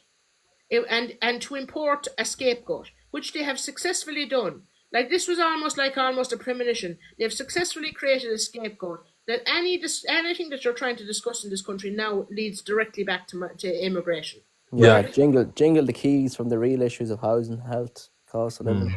Yeah, and like this has been the whole situation. We saw it in the local elections, and they flooded them into working class areas, which might have supported other alternatives besides Fianna Fáil and Fine Gael, and they split the working class vote. And then what they ended up doing was Fianna Fáil and Fine Gael came back in mass. Fianna Fáil and Fine Gael have a huge level of power now in the councils. So now, even if you did have, a different government in power, they could successfully obstruct anything that you want to do on a local level. Even just on a European level too. Like, I know the EPP and Fine Gael, you have von der Leyen, but people don't realise as well, Fianna Fáil, part of Renew, and one of the major threats in the Renew party is Guy Verhofstadt, a Belgian MEP, and he's all for a United States of Europe and a complete federalisation, basically, of Europe, which would be, again, more warmongering. So it's just crazy. And back to immigration. Immigration stops when war stops. It's as simple as that. It is. It's as simple as that. And outside of that, like, even... do you know what? I don't think I've come on a live yet without mentioning it, right? Because this is a major thing. France gets about 500 billion a year. The French economy is wholly dependent on the taxes from their former colonies. Because in order for the former colonies to get independence, they said, right, well, if in the agreements, yeah, well, you have to pay a tax for the infrastructure, the in quotation marks, built while they're out there. And Yeah. and people were so mad to get out from under their foot, they signed the agreements. And so now 500 billion euros of France's coffers per year are coming directly from those colonial taxes on places that can scarcely feed themselves. And now us and everyone else in Europe is being expected to clean up that mess. And you look at France, you know, those former colonies of France, the likes of Burkina Faso, Mali, even New Caledonia, you know, the French influence is gone now. And I think it's some Traore guy, he's only 35, he's leading Burkina Faso. And he's taken all the gold that used to be given to France. I think they sold gold to France per kilo. It was a rip-off price anyway, but he has now said that there'll be no more gold being given to France from Burkina Faso, which is one of the main sources for gold, was their former colony. So Yeah. like those, you know, Africa's starting to see things now a bit clearer. And once that kicks in, I think Europe could eventually be crumbling. It could. And you know what? I think Ireland is very stupid, and all these small right wing parties are just here to they're here to draw Ireland back into line with the West. Of course, Because, yeah. because in my opinion, what we should be doing is we should be kind of making friends with the African countries and saying, right, well, what can we do here to get the collective boot off our necks? Because we have an awful lot more shared history through being colonies with them than what we have with basically anyone else. And it's kind of a case of, right, well, we're a small bit better off than you now. So can we try and get you up off your knees now as well and try and form kind of a block between us, smaller European countries, and, you know, whoever else wants to come on board, exclusive of the colonial powers. We need, in my opinion, there needs to be kind of a union of small countries to kind of resist what's going on in the world and to kind of rise them up, because the only way to turn off the tap on immigration is if they can safely stay at home and be happy at home with their families in their own countries. That's the only way that we are going to manage this situation. I would 100% agree with that, April. The only thing I would be concerned about is US hegemony would take jealousy to that. And you know yourself, you know, through the realist thought of its survival of the fittest. And a lot of these countries are going to bandwagon with one of the superpowers, be it China, Russia, or the US. Like, I would 100% agree with you, but what my fear of that would be is one of the main superpowers is going to have a huge influence. And it already is the case of China and Russia now in, I suppose, the Sahara region of Africa. But then you still have the kind of Western influence down, I suppose, more Angola, Mozambique direction. Like, but a great, like, 100% would be on board with that. But as I say, the fear of a superpower taking over. Well, you see, the thing about it is now, and what nobody kind of really thinks about, when nobody looks at, when you're talking about states, that is an issue. But when you're talking about a more decentralized system, like what I would favour, it's very easy to go in and to kind of intervene economically, and they can do very fucking little about that unless they're going to crack down on their own crowds. Because one of the handiest things you can do is kind of like a fox hiding amongst a herd or something when being pursued, is to kind of to cover what you're doing with what the bigger crowds are doing. Because if you were to go out there and to create, for example, the subsidiaries of Irish co-ops out throughout North Africa, for example, that were producing things that we couldn't produce ourselves, and we were giving them a backdoor into Europe to get it in, right? And, kind of essentially knocking out, for example, the likes of Nestle, without us, taking advantage of them and without them taking advantage of us. There's very little they could do about it, because anything that they would try and crack down on there, either by putting pressure on governments on a legislative level or trying to put in embargoes on trade or anything else like that, would fuck the crowds that they're backing themselves. So and you see, the thing about it is when you kind of work cross borders in that kind of a sense and kind of try and play them at their own game, you can keep molding and moving and changing things around the same as their own crowds. And gradually progress can be made. Because at the moment now, I looked into there lately, it's something like €500 a month is the average salary in Algeria. There's an awful lot of people coming here from Algeria. Like, it wouldn't take us that long if we started doing that and actually started, proper free trade without skimming off the top with regards to stuff that we can produce ourselves, like we'll say premium price cash crops, like, tomatoes or whatever, things that cost a lot, because you have a situation, for example, in Spain, they most of the produce that's in Lidl and Aldi are being grown inside essentially cities of polytunnels in Spain, and they're all being staffed by migrants from Algeria and Morocco, right? Now, if you were to actually start producing stuff that we can't produce ourselves due to our climate in Algeria and Morocco, and kind of doing some of the final processing here in Ireland and then shipping it straight into Europe, as part of the whole way that the multinationals behave, but you'll be talking about a co-op here. There's very little that they could do to crack down on you, specifically if you were operating as 9 or 10 different companies. Like, you'd 9 or 10 different co-ops working doing this, rather than one that couldn't even get you under competition rules. And in order for that to work, April, do you think us leaving the EU, would that have to happen, or could it still happen when we're within the EU? It could still happen when we're in the EU, and it would actually probably be a bit handier to start while we're in the EU. You see, the thing about it is like, overall, I don't see the EU surviving. No. And if it does, I see it going very badly. So my opinion on it is essentially that like, we have to act now while we're in the EU to create kind of a larger trading network and a larger kind of network with the rest of the world. Because if we if we pull out immediately and then try and start doing that, we're starting off on the back foot. Whereas if we start kind of hedging our bets and building that while still under the EU, we can avoid an awful lot of the stuff that happened to Britain during Brexit. And if the EU doesn't end up collapsing, and if the EU ends up going all right, we're still in a much stronger position within the EU and within, the whole global situation, if we have friendship, backing, and unity with other countries who are both within the EU and outside of the EU. It kind of future proofs us, because whether the EU rises or falls, we still have the cooperation of other countries, like other small countries within Europe, and like with, for example, the countries in North and West Africa. Yeah, I think you're right about Europe. Like, you look at Meloni there today, the Italian Prime Minister, she wasn't too happy with Europe today, and then you have the rise of, I suppose, Marine Le Pen in France, who's a bit of a Eurosceptic, and then you have the AfD rise in Germany, also Eurosceptics. So look at, if the likes of those parties get in, which, don't get me wrong, I'm not in favour for them for 1 minute, but if they do get in, there could be a campaign of France and Germany leaving the EU, and once they go, that's it, game over. It is, because the whole thing is completely France and Germany centric. Yes, It's essentially what has happened is essentially the EU has become a colony of the bigger countries in Europe, but they've decided to share us all. Yeah.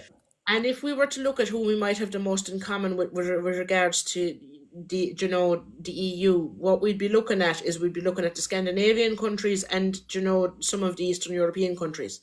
Definitely, We could find unity with them to make a separate block within a block, and then extend that over to other regions that are kind of bouncing us. Kind of Northwest Africa and West Africa, the Middle East, and that kind of thing, and say, right, lads, we might as well all unite and kind of get a bit of strength and freedom out from under these fuckers. Because, like, who has their boot in all of us is the same. You have kind of an unholy alliance of the US, Britain, France. I mean, these are crowds who used to fight with each other. Spain to a lesser degree, like, they're all involved with each other now, and they've all kind of formed a united bloc with each other. And if we, what it's going to take is to essentially to try and form a bloc with the countries outside of that. And if it's done in the right way, I don't think that there'll be much opposition. I think an awful lot of the other small European countries will come on board with us. Yeah, no, I agree, but again, I go back to the point of the whole bandwagon idea of, I suppose, the theory of realism. That people argue that the main concern for a country is their security, and I fear that, in a trade perspective, yes, that is good. But when it comes down to a defense perspective, no, I'm all for my neutrality. But a lot of the smaller European nations, after, let's say, a post-European Union world, I'm sure they wouldn't be. They might fear maybe Russian invasion because there is a potential for. I suppose this is all hypothetical anyway, but they're vulnerable because they have no EU backing now. So, it could create a complete just balls of everything. I'd hope we'd still remain neutral in that scenario, but the whole idea of bandwagoning is real. It's definitely real, and I fear even at this stage that Ireland might lose its neutrality. The way Micheál Martin's going about it, and Simon Harris, it's a bit of a joke at the minute. Look, unless this can be combated now, we will lose our neutrality. That's assured. And what's interesting was, I'm not going to mention a person now, but they said to me a long time ago, and you're going back about over 10 years here. They said that the European defence things will definitely go ahead, and it will definitely go ahead with Ireland. They can't afford not to have Ireland because we seemingly are the most skilled crowd at logistics in a military sense out of anyone. We can get things in and out of places that no one else can. And the EU, they were always going to force us to go ahead into a military pact with with the rest of the EU because they need us specifically for the logistics. Yeah, logistics, and I think they're fairly renowned for their mine clearing as well, I believe. Yeah. But just on that and logistics and on neutrality, actually, again, I'll not name names, but I know someone in the Ranger Wing who has actually been sent to Berlin to train Ukrainian soldiers, special ops. If that's not a breach of neutrality, then I don't know what is. I know it's still training, but it's still involvement. There's Be it actually a talk going on in Cork. indirect involvement, I know, but it's still.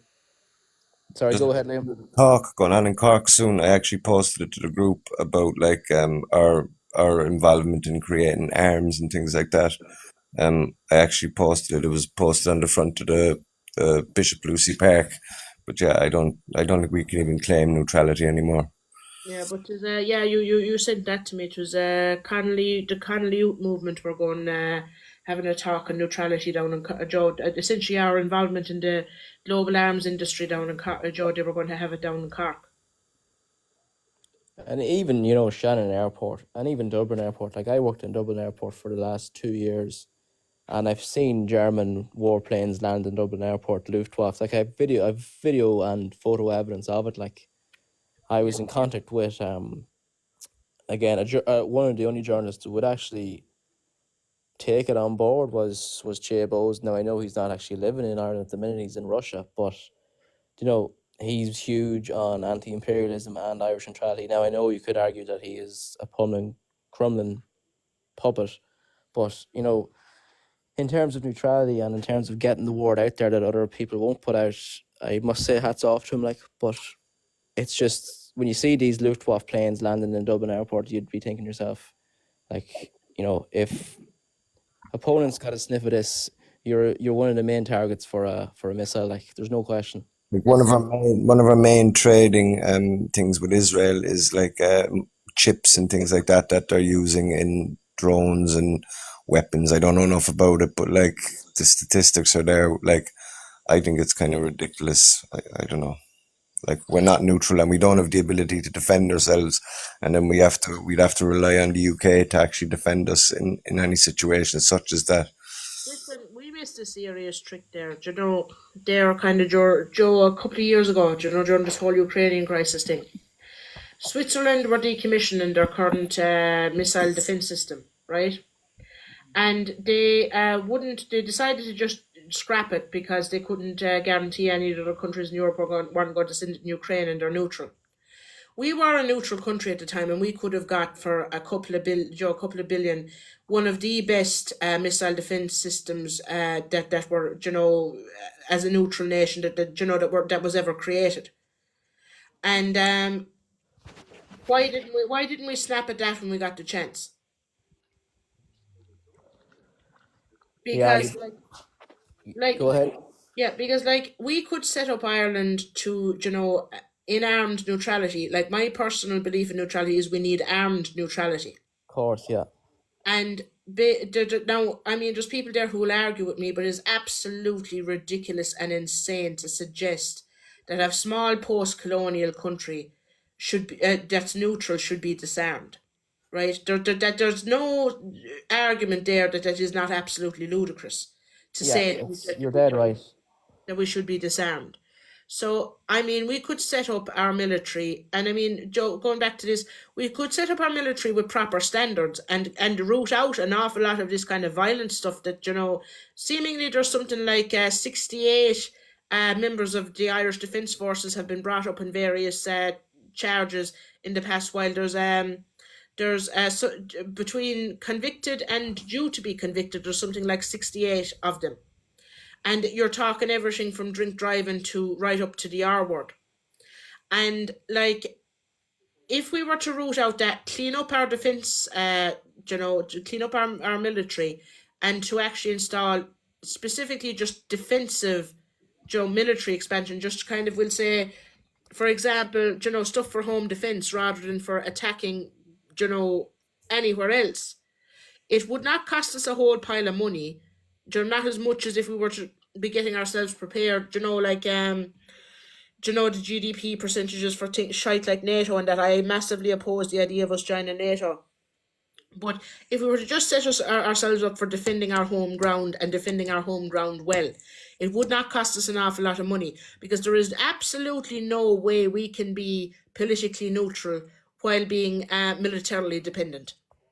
Yeah, definitely agree. Just on neutrality, I don't know if you've heard this before, but I only found out recently. But in Switzerland, every entry point into Switzerland from another surrounding state, there is a button in, be it in Geneva or whatever, Zurich, that detonates all entrances into Switzerland in the case of, let's say, there was a war or potential invasion of Switzerland.